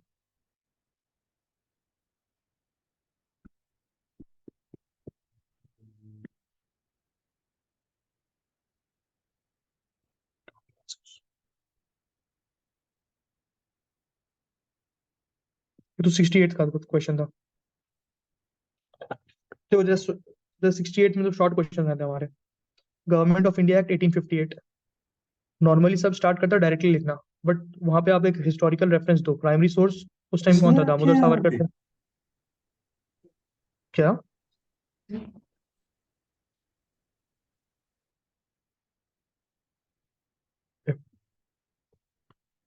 मेरा आवाज नहीं आ रहा क्या? आ रहा है सर, नहीं सर, आ रहा है। Please continue. हम्म। तो जैसे यहाँ भी देखो, प्राइमरी सोर्स था मेरे पास ऑलरेडी, ठीक है, दामोदर सावरकर ने कहा था उस टाइम कुछ भी। तो वो मैं यहाँ लिख के आया हूँ कि national war of independence and caused the British to adopt a carrot and stick policy in the former Government of India Act 1858। तो 2 चीज हो गया ना यहाँ पे। अब इसके फीचर्स, फिर इम्पैक्ट ऑफ दिस एक्ट। तो ये जो छोटे क्वेश्चंस है ना, इसको मैक्सिमम आप सिर्फ 2 लाइन में डिवाइड कर सकते हो, 2 पार्ट में डिवाइड कर सकते हो, या बहुत क्वेश्चंस एक ही पार्ट में ही होंगे। तो वो आपको चीज दिमाग में रख के चलना है। अब देखो कंक्लूजन में क्या, कि इन वर्ड्स ऑफ दादा भाई Naoroji, this act of 1858 do seem noble on paper prepared grounds for famines and poverty in India. क्योंकि एक्ट तो अच्छा नहीं था ना, कंक्लूजन हमें यही करना है कि ठीक है, ये एक्ट सब बोल रहा था कि ठीक है, नेशनल वॉर ऑफ इंडिपेंडेंस के बाद आया है, अच्छा होगा, बट ऐसा तो था नहीं। तो ये नरोजी जी ने कहा था, तो आप कंक्लूजन इस लाइन पे कर रहे हो। Next question, Birsa Munda movement, again Mahasweta देवी इन हर बुक अरण्य और अधिकार। तो ये सब ऑलरेडी प्रिपेयर्ड था, ठीक है। अब इन्होंने ये चीज कहा है और उन्होंने अधिकार बुक में, तो उसके हम जस्ट इंट्रोडक्शन दे दिए यहाँ पे। फिर बॉडी आया। अब जो मैंने कहा था कि इस क्वेश्चन में कैसे डिवाइड करोगे आप पार्ट्स में, phase 1, phase 2 and phase 3। Phase 1 में रिस्टोरेटिव था, रिफॉर्मेटिव था, और ये फेज 3 में उलगुलान मूवमेंट था। फिर कॉजेज, मुंडाराज। और देखो कंक्लूजन यहाँ भी मैंने किया, recently Jharkhand government and Indian government celebrated 15 November as tribal day. ये वाली चीज,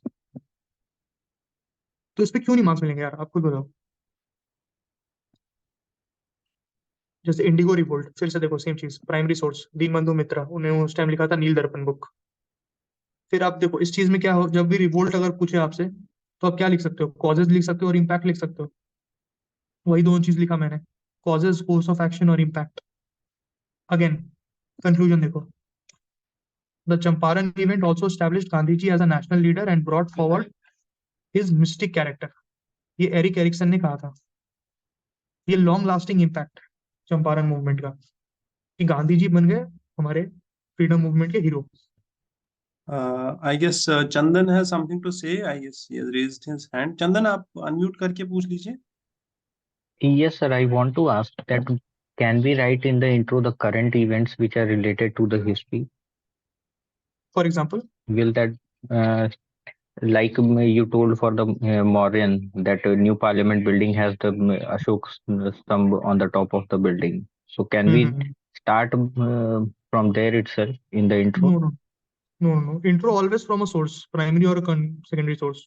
Write that in conclusion. Okay, sir. Thank you. ठीक है, write that in conclusion.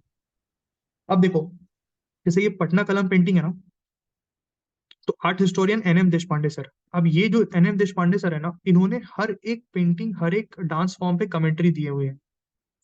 तो अगर आप लोग को कुछ नहीं भी पता हो तो आप लोग इनको कोट कर सकते हो, बहुत सेफ ऑप्शन है कोट करने के लिए। सिमिलरली आर्ट एंड कल्चर के कोई भी क्वेश्चन में जो जो थोड़ा फेमस है, उसमें आप एएल बशम सर को कोट कर सकते हो। अब सिंस आप लोग, I know most of you have not read A L Basham, but उन्होंने हर एक चीज पे बहुत विविड डिस्क्रिप्शन दिया हुआ है, बहुत अच्छा लगेगा आप लोग को बुक पढ़ के। तो ये दो सेफ ऑप्शन है जहाँ पे कोट कर सकते हो आप लोग। अब देखो पटना कलम पेंटिंग पे लिखना है, तो या फ्लो चार्ट बना दो, ठीक है, कैसे ओरिजिनेट हुआ था, कैसे कॉजेज हुए थे, क्या हुआ था, फीचर्स क्या है उस पेंटिंग के, यही सब सब हेडिंग्स जाएगा। तो आप जैसे ये आंसर पढ़ोगे ना, तो ये मेरा नोट्स ही है। तो बहुत लोग बोल रहे थे कि अपना नोट शेयर कर दो, तो बेसिकली मेरा नोट्स इसी फॉर्म में ही था, जो मैं डायरेक्ट यहाँ उतार के आया हूँ। ऐसे ही ये बबल्स वबल्स बना के, ये फीचर्स डाल के, ऐसे ही था। तो अब देखो यहाँ पे फिर से मैंने कंक्लूजन देखो मेरा, the art of Patna Kalam however has been kept alive by artist like Ram Sevak and Mahadev Lal. The government of India can promote it on the lines of Madhubani paintings. यहाँ मैंने ये नहीं लिखा कि गवर्नमेंट प्रमोट कर रही है, क्योंकि हम सबको पता है नहीं कर रही है प्रमोट। तो आप एक सजेशन लिख दो वहाँ पे, ठीक है, प्रमोट करना चाहिए। अब टाइम का शॉर्टेज और स्पेस का, क्योंकि मेरे पास कंटेंट बहुत ज्यादा I guess, sir, we should wind it up. है। Has been a long session now. So, ancient time में ना कमेंट्री ज्यादा है नहीं, पहली सोच में। your voice is. Hello. Caves, आपका आवाज थोड़ा सा डल हो रहा है सर। हाँ अब ठीक है क्या? हाँ हाँ हाँ sir, how long do you estimate this session again?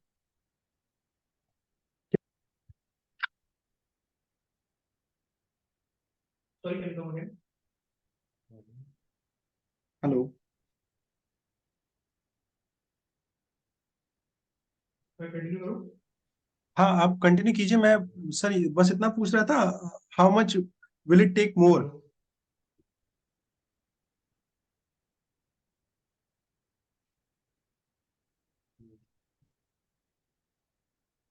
मेरी आवाज आ रही है ना? आवाज आ रही है सर आपकी, बस थोड़ी सी ब्लर आ रही, मतलब कम आ रही है आपकी आवाज। मैं ईयरफोन लगा रहा हूं, वो वाला ब्लू वाला, ये ब्लू ब्लू।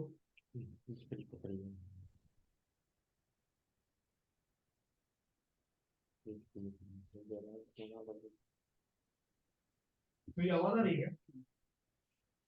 सर आ रही है आवाज आपकी, थोड़ी सी कम आ रही है बस।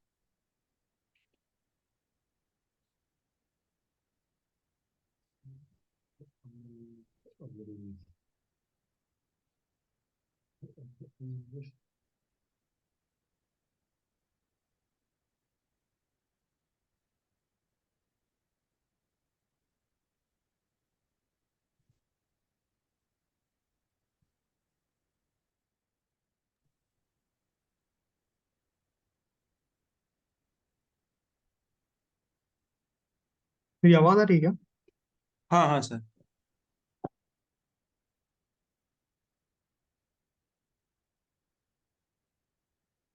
हाँ, तो मैं ये जो कह रहा था, किसी का कुछ डाउट था ना यहाँ पे?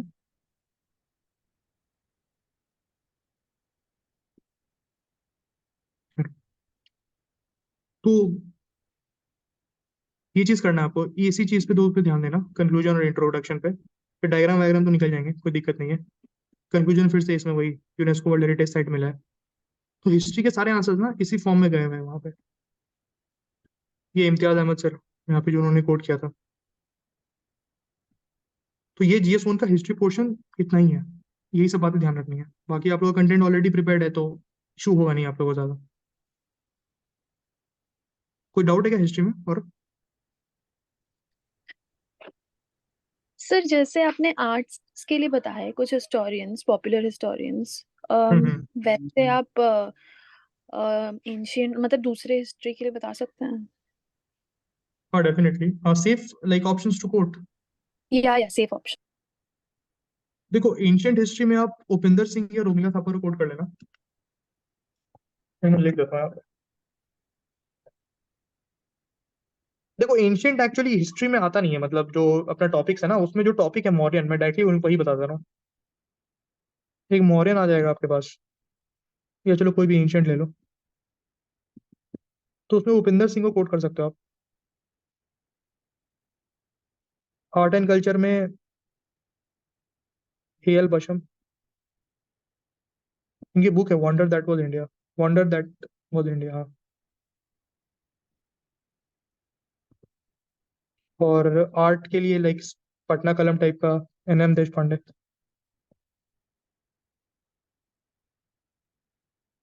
फिर उसका इंडिगो वगैरह का भाई नील दर्पण है, दीनबंधु मित्र।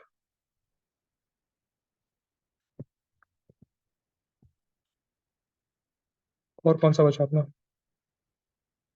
महाश्वेता देवी तो सिमिलरली संथाल के लिए है और उलगुलान के लिए है। बिरसा मुंडा के लिए महाश्वेता देवी।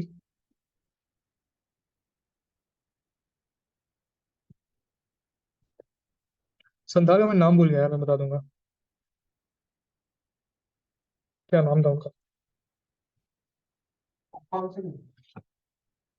तो यही है मोस्टली। मॉडर्न के लिए कुछ? मॉडर्न तो अपना जो है, मतलब शेखर बंदोपाध्याय मैं कोट करता हूँ जनरली मॉडर्न में।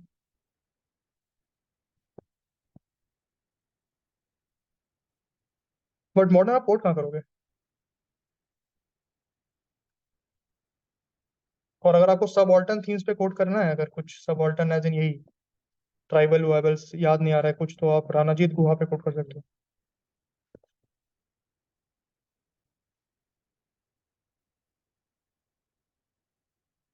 तो ये है कंक्लूजन। अच्छा प्रिपेयर करो, लाइक एग्जाम इंडियन पार्लियामेंट में हर चीज डाला हुआ है, ठीक है, आर्ट का सारा फॉर्म्स। तो बहुत सेफ ऑप्शन है वो भी। बाकी आते हैं नेक्स्ट इस पे। और कोई डाउट नहीं है ना हिस्ट्री में?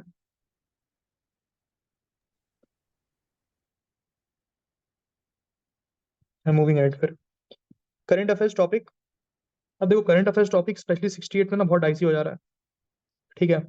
तो इसमें बहुत सारे क्वेश्चन समझ में नहीं आ रहे लोगों को कि कैसे अप्रोच करें। तो जो मैंने कहा इसमें कि छूट रहे क्वेश्चंस लोगों के, एक दो questions. Sir, how long do we need to continue this, or when are you expecting so we to can join? So we can do like 20-30 minutes more. Okay, I guess फिर बच्चों को दोबारा join करना होगा, हाँ, तो वो सबसे बेटर रहेगा फिर। है ना? हाँ, तो नेक्स्ट तो में म्यूट हम, करके आप लोग सब एक बार ज्वाइन कर लो फिर से। हाँ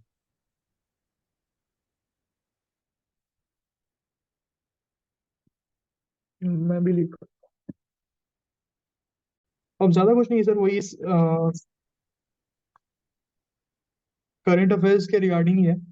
तो करंट अफेयर्स में क्या ना, टाइम मैनेजमेंट आप लोग बहुत सही से करना। हिस्ट्री के क्वेश्चंस में देखो टाइम मैनेजमेंट किधर क्या है, 40 मिनट्स उधर चल जाएंगे आपके पास। अब आपको 6 क्वेश्चंस लिखना है। Excuse me, sir. Hmm. Sir, did you mention Upendra Singh for ancient history? Ancient, yes, Okay, Upendra thank Singh. you. Okay. तो बेसिकली अब आपके पास बचे हैं लाइक 140 मिनट्स, और इसमें आपको लिखना है 6 क्वेश्चंस, 6 सेट्स आई मीन, जो वो 38 मार्क्स के सेट होते हैं। तो आप देखोगे रफली आपके पास ना, अगर आप 20 मिनट्स लेके चलो एक सेट को तो वो मिलेगा, एंड 30 मिनट्स फॉर दो शॉर्ट क्वेश्चंस। तो 5 क्वेश्चंस है, तो 5 to 6 मिनट्स इंटू 5 क्वेश्चंस। ये कैलकुलेशन पे स्ट्रिक्टली रहना। जैसे ही आपका 40 मिनट खत्म हो उधर डीआई का, उसके बाद के जो 20 मिनट्स होंगे वो शॉर्ट क्वेश्चन मत करना। पहले पहले आप लोग लॉन्ग क्वेश्चंस करना, क्योंकि क्या होता है लॉन्ग क्वेश्चंस एक बफर टाइम दे देता है। तो 20 मिनट जैसे क्रॉस होना आपका, आप छोड़ देना उस लॉन्ग क्वेश्चन को। तो इससे होगा क्या कि 1 घंटा के बाद आपका 2 डीआई क्वेश्चन सॉल्व हो गया रहेगा, और एक लॉन्ग क्वेश्चन हो गया रहेगा। एक लॉन्ग क्वेश्चन करने के बाद फिर आप आना शॉर्ट क्वेश्चन में। बहुत लोग ये गलती करते हैं कि लॉन्ग लिख रहे हैं, दोनों लॉन्ग लिख रहे हैं एक साथ। ये गलती मत करना। तो सैंडविच करना, बेसिकली एक लॉन्ग क्वेश्चन लिखना, फिर शॉर्ट लिखना, फिर लॉन्ग वाला लिखना। तो आप देखो इससे होगा क्या, 1 घंटा में आपका 3 चीज खत्म, 2 डीआई एक लॉन्ग क्वेश्चन। फिर नेक्स्ट हाफ एन आवर में आप शॉर्ट क्वेश्चन निपटा दिए। उसके बाद के 20 मिनट्स में आप लॉन्ग क्वेश्चन कर सकते हो, कोई इशू नहीं है। ये करना specifically for history. Current affairs मत उठाना बीच में, डीआई के बाद हिस्ट्री करना। जो करंट अफेयर्स का सेक्शन आएगा ना, जब ये आप लिख रहे होगे, इसमें थोड़ा स्ट्रैटेजी चेंज होगा। इसमें क्या करना, आप पहले लॉन्ग लिखना, फिर लॉन्ग लिखना, फिर शॉर्ट लिखना। इसमें ये मत लगाना लॉन्ग शॉर्ट लॉन्ग, क्योंकि क्या होता है लास्ट में ना, आप भी अपने साथ एक्सपीरियंस किए होगे, ये साइकोलॉजिकल चीज है, हाथ बहुत जल्दी चलता है। ठीक है, लॉन्ग क्वेश्चन में इंट्रोडक्शन एंड कंक्लूजन बहुत इंपॉर्टेंट हो जाती है, शॉर्ट क्वेश्चंस में नहीं जरूरत है। आप लोग डायरेक्टली बॉडी हिट कर सकते हो। तो ये ट्रिक ना लाइक मेरे लिए बहुत काम किया था, क्योंकि जीएस होने में ये गलती करके आया था। तो जीएस 2 में मैंने ये स्ट्रेटजी चेंज की थी। So please 60, repeat. what I'm saying is that basically for history section, after your DI, first you attempt one long question as in 138 marker. उसके बाद you do one this short questions, like 5 short questions which are there, 7-8 markers, and then you attempt the longer question again. So there are 3 questions. Got it? Yes, sir. Okay. But don't use this strategy in CA paper, like in current affairs part. वहां पे ये नहीं करना है। वहां पे आप दोनों लॉन्ग लिखोगे पहले, और लास्ट में शॉर्ट लिखोगे। और लास्ट के हाफ एन आवर में ना आप ये देखोगे you will definitely run short of time. उस इसमें क्या करना, इंट्रो इंट्रो छोड़ना, डायरेक्टली बॉडी पे आना। तो ये स्ट्रैटेजी रखना इस पेपर के लिए। अब देखो सीए में क्या है ना, करंट अफेयर्स में एक मैं चीज दिखाता हूँ आपको 68 में।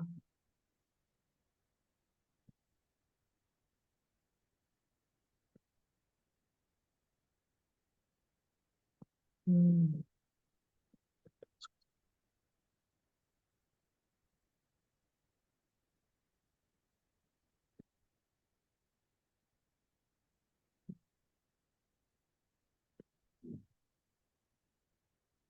या कुछ पेज ऊपर नीचे हो गया शायद।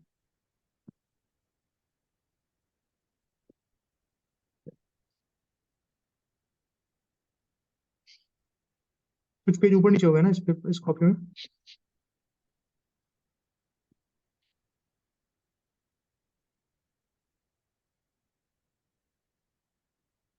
Short questions.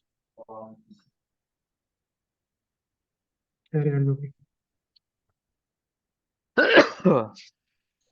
तो ये क्वेश्चन मैंने लास्ट में लिखा था, ठीक है, लॉन्ग क्वेश्चन। मैं जो बोल रहा हूँ ना, स्टडी में जो मेरी गलती हुई थी वो मैंने यही किया था। वहां मैंने क्या किया था, सेम ये फॉलो कर लिया था, लॉन्ग शॉर्ट लॉन्ग वाला स्ट्रैटेजी। उस कारण क्या हुआ, मेरे शॉर्ट आंसर्स तो अच्छे बन गए, बट एक लॉन्ग क्वेश्चन में मुझे कॉम्प्रोमाइज करना पड़ा। ये लॉन्ग क्वेश्चन था वो, बेसिक स्ट्रक्चर वाला, क्योंकि मुझे लगा ये बहुत ईजी है, बेसिक सब कुछ पता है, लिख देंगे। लास्ट में मेरे पास टाइम बचे सिर्फ 10 मिनट, ठीक है, तो 10 मिनट में ये लिख के आया हूँ इतना सारा चीज। अब देख के समझ में आ रहा होगा आपको, बस इतने में खत्म करना पड़ा है। अब यहाँ देख रहे हो, यहाँ पे कुछ कंक्लूजन वंक्लूजन कुछ लिखने का समय नहीं मिला। वे फॉरवर्ड एक बड़ा सा करके वहां पे लास्ट में, adopting these we can ensure smooth functioning of democracy, बस। तो ये गलती मत करना आप लोग, पहले उस चीज को लिखना। अब जो शॉर्ट क्वेश्चन होंगे ना आपके, ये मेरा स्क्रीन दिख रहा है ना आप लोग को? Yes, sir. हम्म। तो शॉर्ट क्वेश्चंस में क्या करना है, अगर आपके पास टाइम कम बचे तब उसका इंट्रोडक्शन प्रिपेयर करके जाना। अब इंट्रोडक्शन कहाँ से मिलेगा आपको, करंट अफेयर्स का या फिर ये सब चीज का? तो बिहार की इकोनॉमिक सर्वे आई होप सब लोगों ने किया है, ठीक है। तो बिहार की इकोनॉमिक सर्वे से 7 निश्चय के पॉइंट्स उठाना, और अगर कुछ भी फिट फिट मिले कि हाँ 7 निश्चय जीविका से फिट हो सकता है, तो स्टार्ट करना इंट्रोडक्शन वहीं से। जैसे फॉर एग्जाम्पल दिस क्वेश्चन में, describe the efforts made in the field of solar power generation in the state of Bihar. अब इसका इंट्रोडक्शन आप क्या ही लिखोगे ना, मुझे डेटा पता था बिहार में कितना क्या है, तो मैंने क्या लिखा, RE has been a major thrust in Bihar by the current government as reflected in the budget. मतलब आप सोच रहे हो मैं कितना टाइम से शॉर्ट रन कर रहा हूँ यहाँ पे, कि मुझे आरई लिखना पड़ रहा है, बजट इतना लूज लूज लिख के छोड़ दिया हूँ। तो डेफिनेटली ये सब चीज कर सकते हो आप। उसके बाद एफर्ट्स लिख दो आप डायरेक्ट यहाँ पे, क्योंकि यहाँ पे क्या पूछ रहा है, एफर्ट्स। तो डायरेक्ट एफर्ट्स लिख दो, स्कीम्स के नाम लिख दो कि हाँ ये चीज हो रहा है, बट ये बहुत गंदा आंसर है। यहाँ पे आपको लिखना है कि हाँ कहाँ सोलर प्लांट बनाए गए, कहाँ क्या किया गया। फिर देखो, this would enable Bihar to become self reliant in energy. तो ऐसे आंसर्स भी सबमिट हुए हैं वहां पे, बट वहीं पे शॉर्ट आंसर्स में ना करंट अफेयर में बहुत लोगों ने छोड़ के आया है क्वेश्चंस। तो सेम चीज आप लोग मत करना वहां पे। अगर इंट्रोडक्शन नहीं भी चाहो तो स्किप मार सकते हो, एफर्ट्स डायरेक्टली भी लिख सकते हो, आपको कोई इशू नहीं है उसमें।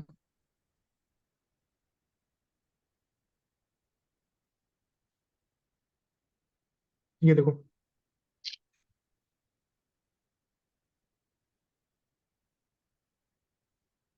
अब देखो यहाँ पे discuss the right based e service delivery scenario of Bihar. Right based e delivery service as envisaged by Kundan Kumar, इन्होंने स्टार्ट किया था बेसिकली बिहार में। यहाँ पे खोलने जाता, फिर आप राइट बेस्ड जो ई डिलीवरी सर्विस है उसके बारे में डायरेक्ट पॉइंट करके डाल दिया, ठीक है।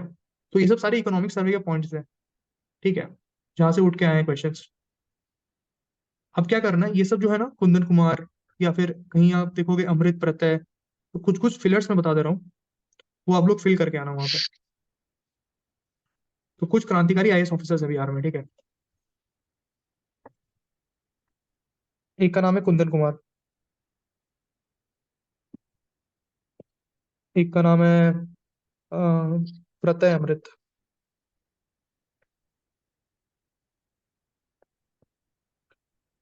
अ, फिर राहुल कुमार,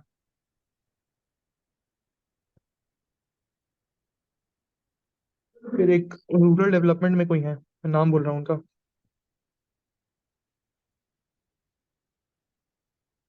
मैं इनका नाम बोल रहा हूँ, आप लोग देख लेना।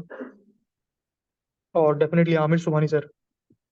Sir, there are students in the waiting room. Please admit them.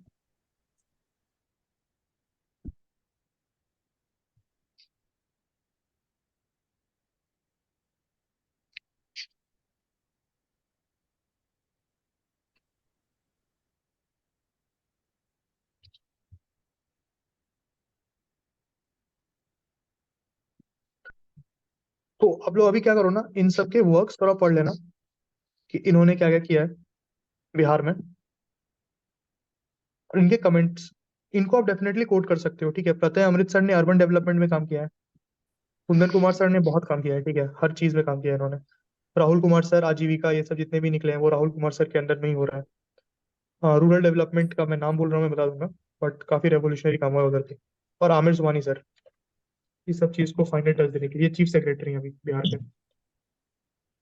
तो जब एग्जाम्पल में सब लिख के आओगे ना बिहार के आंसर्स में, तो बहुत अच्छा दिखता है कि हाँ आपको पता है कि यहाँ का ब्यूरोक्रेसी चल कैसे रहा है, कौन कौन से नाम है यहाँ पे।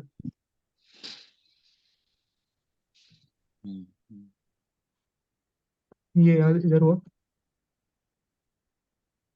अब देखो ये क्वेश्चन, इसमें हाईलाइट कर दो। कुछ क्वेश्चन ऐसे आएंगे ना जिसके बारे में आपको कोई आइडिया ही नहीं रहेगा कि what was the 18th national scouts and guides jamboree organize, where was it organize, describe it, objective. अब यहाँ ब्लफ मत खेलना।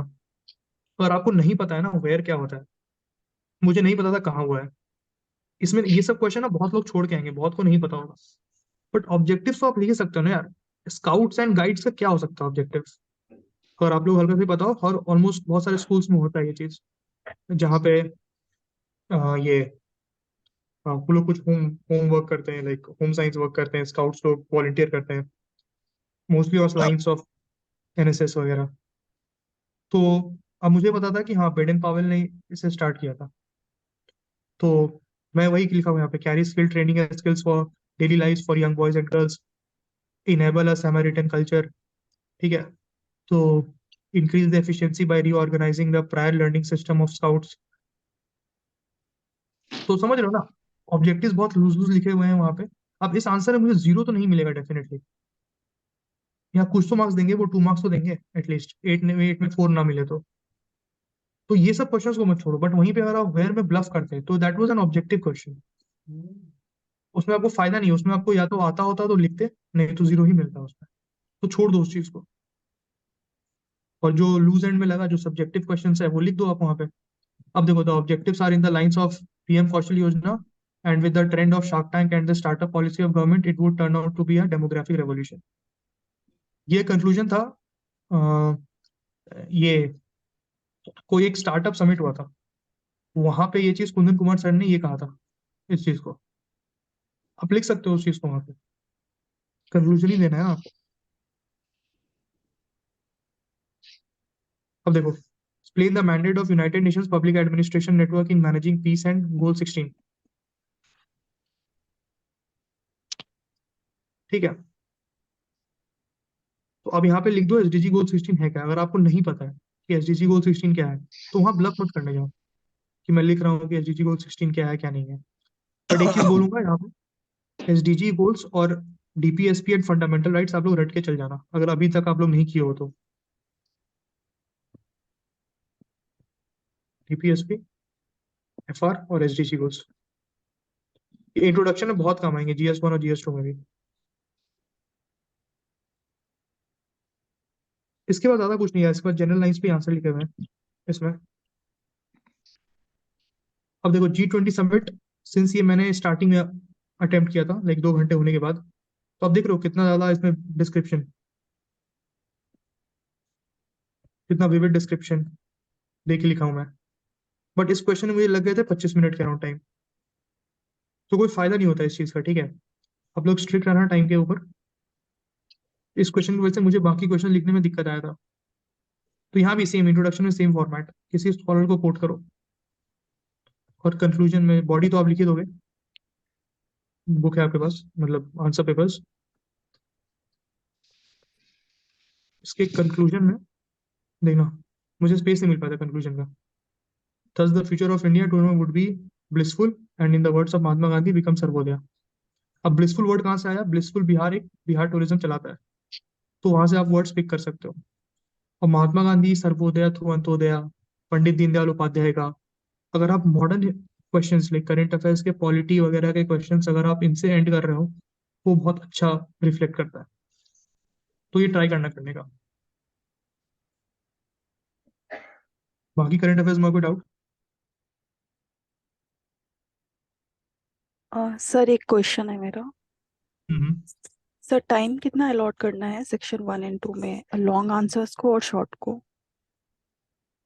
वो मैंने यहाँ पे लिखा ना, 30 minutes फॉर शॉर्ट आंसर्स और 20 minutes for long answers.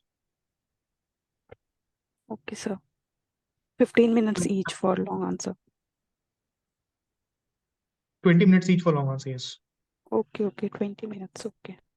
And 30 minutes for short answers, क्योंकि उसमें 5 क्वेश्चन लिखने हैं ना आपको, तो एक में 6 मिनट चल जाएगा।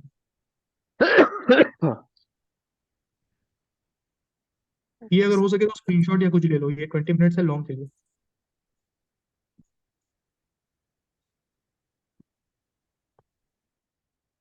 लॉन्ग, ये शॉर्ट।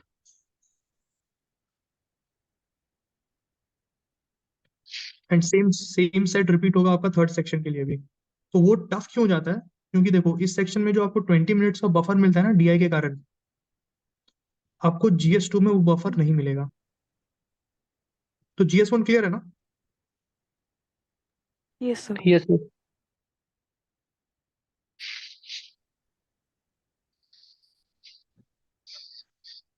GS2 के थोड़ा मैथ्स करते हैं, ठीक है। GS2 में आपको लिखने हैं 3 शॉर्ट के सेट्स, मतलब 30 × 3 चला गया यहाँ पे आपका 90 मिनट्स, ठीक है। और आपको 6 लॉन्ग लिखना है, 6 × 20 अगर लेके चले तो कितना हो गया 120 मिनट्स।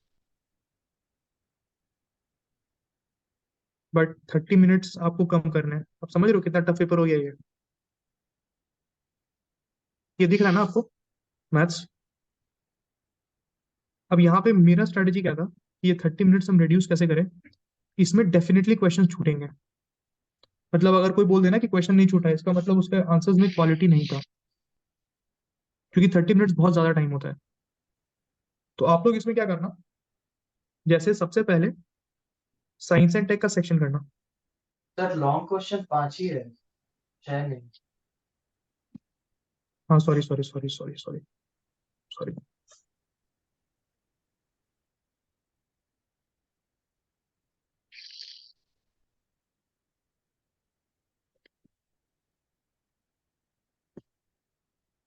तो इसमें एक स्ट्रेटजी में चेंज करना, ठीक है। क्या करना है इसमें, सबसे पहले साइंस एंड टेक करना। कहीं पहले डिस्क्लोज कर दूं, मेरे आंसर पेपर भी देखोगे तो उसमें ऑलमोस्ट 3 से 4 क्वेश्चन छूट गए थे उसके इकोनॉमिक सेक्शन के, जो कि मुझे आते थे, ठीक है। तो आप लोग अपना देखना कौन सा सेक्शन ज्यादा बढ़िया है आप लोग का, साइंस एंड टेक सेक्शन ज्यादा बढ़िया है या फिर ये पॉलिटी एंड इकोनॉमी का सेक्शन ज्यादा बढ़िया है।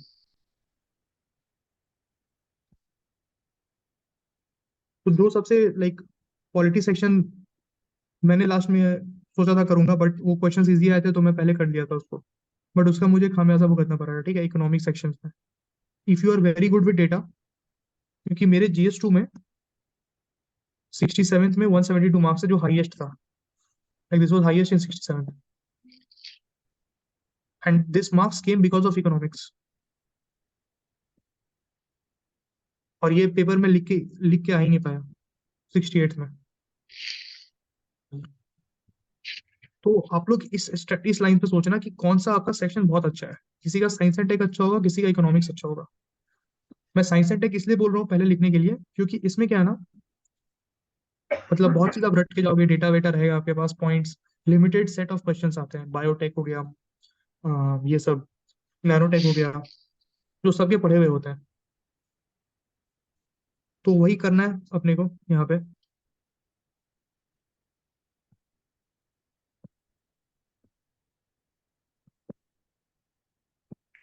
तो साइंस एंड टेक किया पहले। अब देखो स्टार्टिंग में जो मैं बोला ना पेन लैग, कि स्टार्टिंग में थोड़ा स्लो होता है बहुत जन के साथ, ये मेरे साथ भी होता था कि मैं स्लो चल रहा था थोड़ा सा। तो मेरे लिए बेटर होता है हमेशा कि एक लॉन्ग को मैं पिक करूँ, rather than a short question, मैं एक लॉन्ग क्वेश्चन को पिक करूँ और उसको उस पर मैं लिखूँ। तो साइंस एंड टेक का लॉन्ग के बाद फिर मैं शॉर्ट पे स्विच करता था। अब देखो इस पार्ट में मैं एक्सपेक्ट कर रहा हूँ कि कम टाइम लगेगा, तो कैलकुलेशन के हिसाब से आप देख सकते हो इसमें लगना चाहिए मुझे अराउंड 50 मिनट्स, ठीक है। मैं ट्राई करूंगा इसमें लगेंगे इतना, ठीक है, 50 से 55 मिनट्स भी हो सकता है इसमें, क्योंकि वो जो लैग आएगा ना आपके पास स्टार्टिंग ऑफ द पेन का, ये थोड़ा टाइम ले लेता है, 20 मिनट से ज्यादा ले लेगा। तो इसमें अच्छे क्वेश्चन पिक करना, और इसमें मार्क्स आते हैं। लेकर आप मार्क्स उठा के देखोगे 67th का, तो साइंस एंड टेक के जो लॉन्ग क्वेश्चन थे दोनों में, उसमें ही लोगों के मार्क्स आए हैं। मार्क्स नहीं आता है आपके पॉलिटी एंड इकोनॉमिक्स में। उसका मैं रीजन बताता हूँ क्यों। क्योंकि इस पेपर में ना लोग डेटा कोट ही नहीं करते हैं। अगर आपको GS1 में मौका मिले करंट अफेयर्स में कहीं भी डेटा उठा के डालो, डेटा के भर भर के नंबर मिलते हैं। आप मेरा 67 का कॉपी देखना, मैं दिखाऊँ एक second।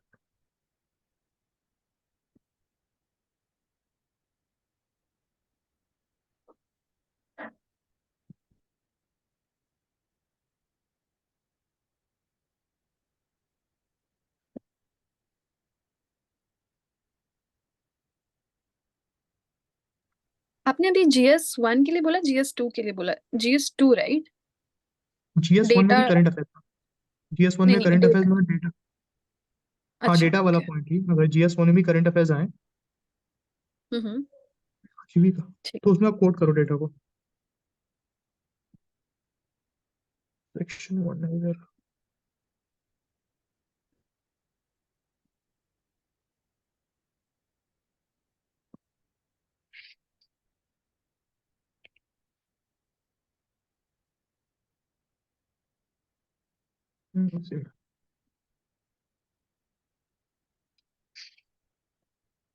ये देखो जीविका वाला क्वेश्चन।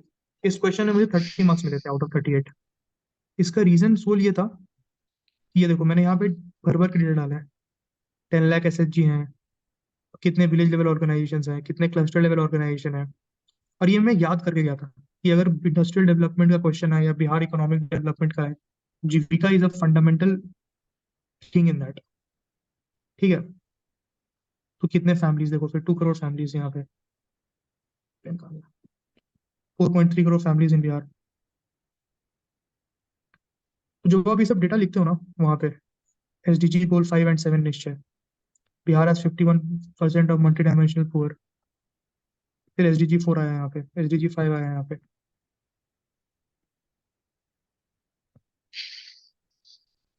$35, मतलब जो भी आप यहाँ पे लिख रहे हो ना चीजें, जितना डेटा दिख रहा है यहाँ पे, तो आपको जो 3 पार्ट है ना, 10 10 10 30 मार्क्स मिले इसमें 38 में। और टेस्ट सीरीज आपको इतने मार्क्स नहीं देता है। और बहुत सारे क्वेश्चन है जहाँ पे टेस्ट सीरीज मुझे अगर मार्क्स देता ना तो वो 24 25 देता, बट PPSC ने 12 दिए है पॉलिटी में, क्योंकि उसमें कोर्ट केसेस कोर्ट नहीं किया था ज्यादा मैंने। वहीं मेरे साथ एक मेरे फ्रेंड ने कोर्ट किया था, कोर्ट केस काफी कोर्ट करे थे उसने GS2 में, तो उसको 38 में 32 तक मिले हैं। तो ये सब कुछ पॉइंट्स याद रखना आप लोग। इकोनॉमी में data becomes very important, and polity में केसेस, SC ऑब्जर्वेशंस या जजमेंट्स।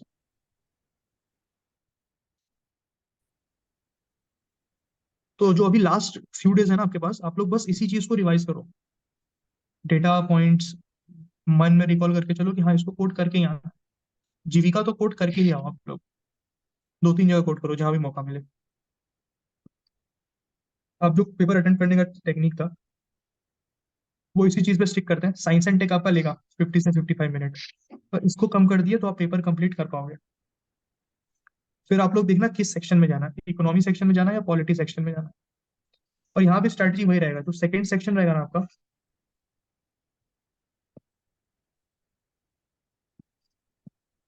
जो सेकंड सेक्शन रहेगा आपका, उसमें आप लोग लॉन्ग क्वेश्चन पहले करना एक, फिर शॉर्ट करना, फिर लॉन्ग करना।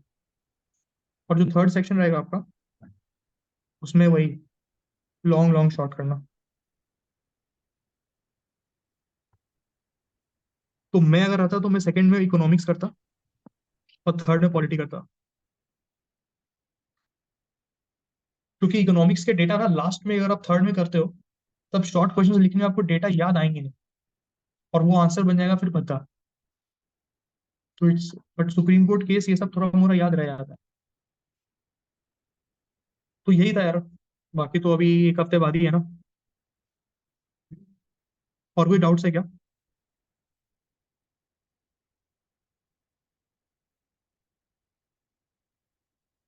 लाइक सेशन इतना ही तक था मेरा, इससे ज्यादा और कुछ किसी डाउट्स है तो किसी को पूछ सकता है। Sir hello. हेलो, बोलो। सर GS2 में जो स्ट्रॉन्ग सब्जेक्ट है उससे शुरू करना अच्छा रहेगा या फिर जो लास्ट में उससे करना? नहीं वही मैं कह रहा हूँ, वो लिबर्टी आपके ऊपर है, ठीक है। आप स्टार्ट कर सकते हो उससे, बट ये फॉर्मेट मेंटेन रखना। लाइक अगर सेकंड क्वेश्चन, अगर मान लो सेकंड में साइंस एंड टेक कर रहे हो ना, ठीक है, तो ये साइंस एंड टेक में ज्यादा लिखना नहीं है आपको, यहाँ पे ज्यादा शॉकर्स नहीं मिलेंगे आपको, ठीक है, वो लिमिटेड ही है। तो आप इसको उस टाइम रेंज में कर सकते हो पहले। सर ये इंट्रो को इंट्रो जो जैसे मैंने हिस्ट्री बताया ना कि आप हिस्टोरियन कोट कर रहे हो, यहाँ पे क्या कर रहा है ना, ये सब में आप स्कॉलर्स को कोट करो, ठीक है, और कंक्लूजन भी आप उसी सर बेसिस पे लेंथ करो। कितना रहना चाहिए? क्या? इंट्रो के लिए कितना वर्ड से वर्ड करें, तो इसका लेंथ कितना रहना चाहिए? Half a page for long questions, और शॉर्ट में तो मैं बोलूंगा 2 लाइन में निपटाओ उसको। जैसे इंट्रो का सबसे सेफ मैं बता रहा हूँ शॉर्ट क्वेश्चंस के लिए। लॉन्ग तो चलो ठीक है, स्कॉलर कोट करना। शॉर्ट क्वेश्चंस में अगर डेटा है आपके पास कि अच्छा इसमें बिहार में इतना इतना सोलर पावर है, तो लिख दो। नहीं डेटा है, एक स्कॉलर का नाम कोट करो, किसी स्कॉलर का नाम कोट करो उस पर्टिकुलर फील्ड में। जैसे अगर बिहार इकोनॉमिक डेवलपमेंट में एनके सिंह सर ने बहुत कमेंट्रीज की हैं, तो उनको कोट कर सकते हो। लाइक आप लोग मेरे आंसर्स पढ़ना, ठीक है, उसमें बड़ा आप लोग पॉइंट्स मिल जाएंगे आपको। मैंने आंसर्स ऑलमोस्ट बीपीएससी ने सब कुछ लिखवा दिया है जो मैं पढ़ के आया था। तो स्कॉलर को कोट करो, लिखो कि हाँ उन्होंने कहा है कि इस चीज में बिहार आगे बढ़ सकता है। नहीं स्कॉलर याद आ रहा है तो आईएएस को कोट कर दो किसी को, जैसे या कुंदन फिर कुमार सर, सर। बोलो। इकोनॉमिक सर्वे को कोट करके लिख देंगे। Definitely definitely definitely, economic survey हो गया, बजट हो गया। बट पॉलिटी में वहीं पे तुम कोट कर सकते हो आर्टिकल्स। सब पॉलिटी में ऐसे शुरू करना अच्छा रहेगा, जैसे कोई रीसेंट कोर्ट के जजमेंट्स हैं, या कोई कंट्रोवर्सी अभी चल रहा है, जैसे सेम सेक्स मैरिज पे जजमेंट आया, तो उसे कोट कर सकते हैं आर्टिकल 21 से रिलेट करके, ऐसे लिख सकते हैं सर। हाँ डेफिनेटली लिख सकते हो, कोई दिक्कत नहीं है। देखो इंट्रो पे मार्क्स ज्यादा नहीं होता है, ठीक है, इंट्रो बस भूमिका बांधता है, मार्क्स मिलेगा बॉडी पे। मैं एक आंसर शायद दिखाता हूँ, उसमें कहीं पे लिखा होगा कि इरेलीवेंट एट दिस पॉइंट, ऐसा कुछ लिखा हुआ था उसमें, बुकलेट 1। ये देखो, ये दिख रहा है, क्वेश्चन पूछा था, यस सर। वेस्टर्न एजुकेशन के लिए कुछ क्वेश्चन पूछा था। अब देख लेना क्वेश्चन क्या है, बट यहाँ तक उन्होंने क्या लिखा देखो, सो फार लार्जली इरेलीवेंट। ये दिख रहा है सबको? Yes sir. हाँ, तो ये सब बकवास लिख के मत आना वहाँ पे, अगर नहीं पूछा हुआ है तो वो नहीं मानते उस चीज को। देखो वो हाईलाइट कर देंगे ऐसे करके, रेड करके, ये मेरा हाईलाइटेड नहीं है, बट मार्क्स मिले हैं क्योंकि उसके बाद जो चीज लिखा है वो एकदम सही लिखा है, जो डिमांड ऑफ द क्वेश्चन था। फिर देखो 22 मार्क्स मिले हैं इसमें। तो पॉइंट वही है, देखो अगर अब ये कितना पेज में मुझे पॉइंट मार्क्स मिले हैं, एक हाफ अ पेज, एक पेज, 2.5 पेज, 2.5 पेज में मुझे 22 मार्क्स मिले आउट ऑफ 38, और मैं लिख के आऊँ 5 पेज। तो पेज भरने से मार्क्स, मतलब वो वाला कॉन्सेप्ट है नहीं। अगर आप नहीं हिट कर रहे हो ना बॉडी को, तो मार्क्स नहीं आएंगे। इसलिए बार बार बोल रहा हूँ बॉडी को हिट करना। शॉर्ट क्वेश्चंस में अगर इंट्रो में दिक्कत हो रही है, तब डायरेक्टली बॉडी को हिट कर देना। नहीं कुछ समझ में आ रहा है तो पूछा है कॉजेज, कॉजेज लिखो ऐसे करके, बॉक्स बनाओ, एरो डाल दो, हो गया 5 पॉइंट।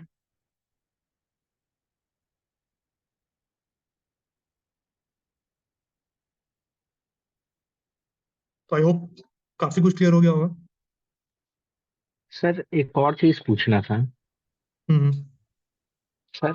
जैसे ये स्ट्रेटेजी अच्छा रहेगा, जैसे लॉन्ग आंसर्स के जो भी पार्ट होंगे, जैसे यूजुअली 2 पार्ट्स में क्वेश्चन होते हैं, तो हम्म। एक पार्ट में 5 ही पॉइंट्स लिखें, मतलब मल्टीपल हम्म। पॉइंट्स नहीं लिख के रेस्ट्रिक्ट करें खुद को कि 5 पॉइंट्स ईच में लिखें। और हाँ हाँ कर सकते हो। देखो लॉन्ग क्वेश्चंस में 3 पॉइंट्स होंगे, ठीक है, 3 सब पार्ट्स, दो होंगे हाँ, नहीं कभी।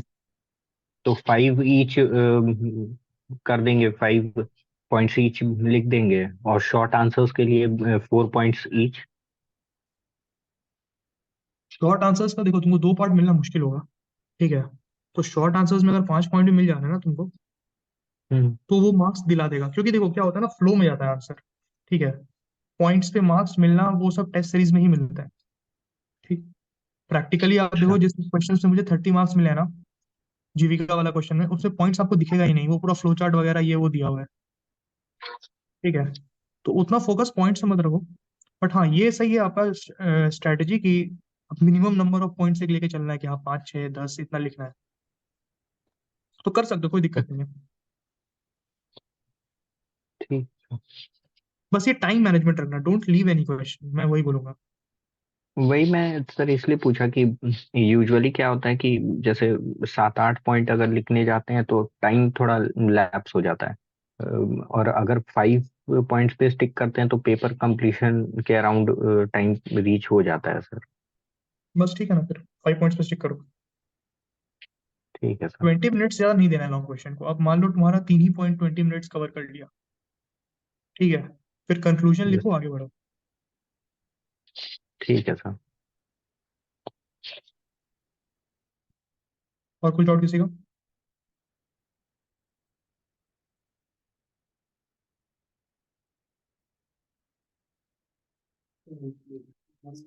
हेलो हम्म सर, मुझे ये पूछना था कि अगर हम लोग कोई पॉइंट लिख रहे हैं, जैसे अगर ऑयल डिप्लोमेसी लिख रहे हैं ऐसे करके, बट उसमें मतलब टाइम कॉन्स्टेंट की वजह से अगर एक्सप्लेन नहीं कर पाए, तो फिर एकदम शॉर्ट में कोई पॉइंट लिख सकते हैं क्या? कोई डेटा बस वहां पे डाल सकते हैं क्या विदाउट एक्सप्लेनेशन? बिल्कुल बिल्कुल। देखो टाइम शॉर्ट में ना कुछ भी कर सकते हो, बट अगर टाइम है तो मैं बोलूंगा ऑयल डिप्लोमेसी को थोड़ा एक्सप्लेन करना। ठीक है सर, ठीक है। और मतलब डायरेक्ट ऑयल डिप्लोमेसी मत लिखना, किन्होंने, जयशंकर सर या फिर अगर किसी भी ने, सी राजा मोहन अगर किसी ने कहा है तो लिख देना, एज जी, पर C Raja Mohan oil diplomacy is an important. ये ठीक है सर। सर मेरा थैंक एक यू सर। क्वेश्चन है कि गवर्नर वाले क्वेश्चंस में जब गवर्नर की हम्म क्रिटिसिज्म लिखने होते हैं तो क्या गवर्नर हम्म के नाम लिख सकते हैं कि जैसे RN Ravi governor of Tamil Nadu, या फिर मतलब धनखड़ साहब ने जो वेस्ट बंगाल में क्रिटिसिज्म किया था गवर्नमेंट का, तो इस तरह से नाम लिख सकते हैं क्या? हाँ बिल्कुल लिख सकते हो। Okay sir.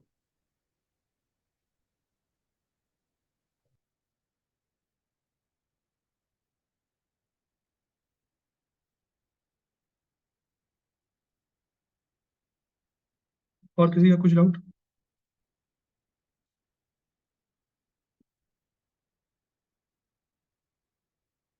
चलो फिर सेशन क्लोज करते हैं। ऑल द बेस्ट आप सबको, बढ़िया से लिखे थैंक आना। You sir.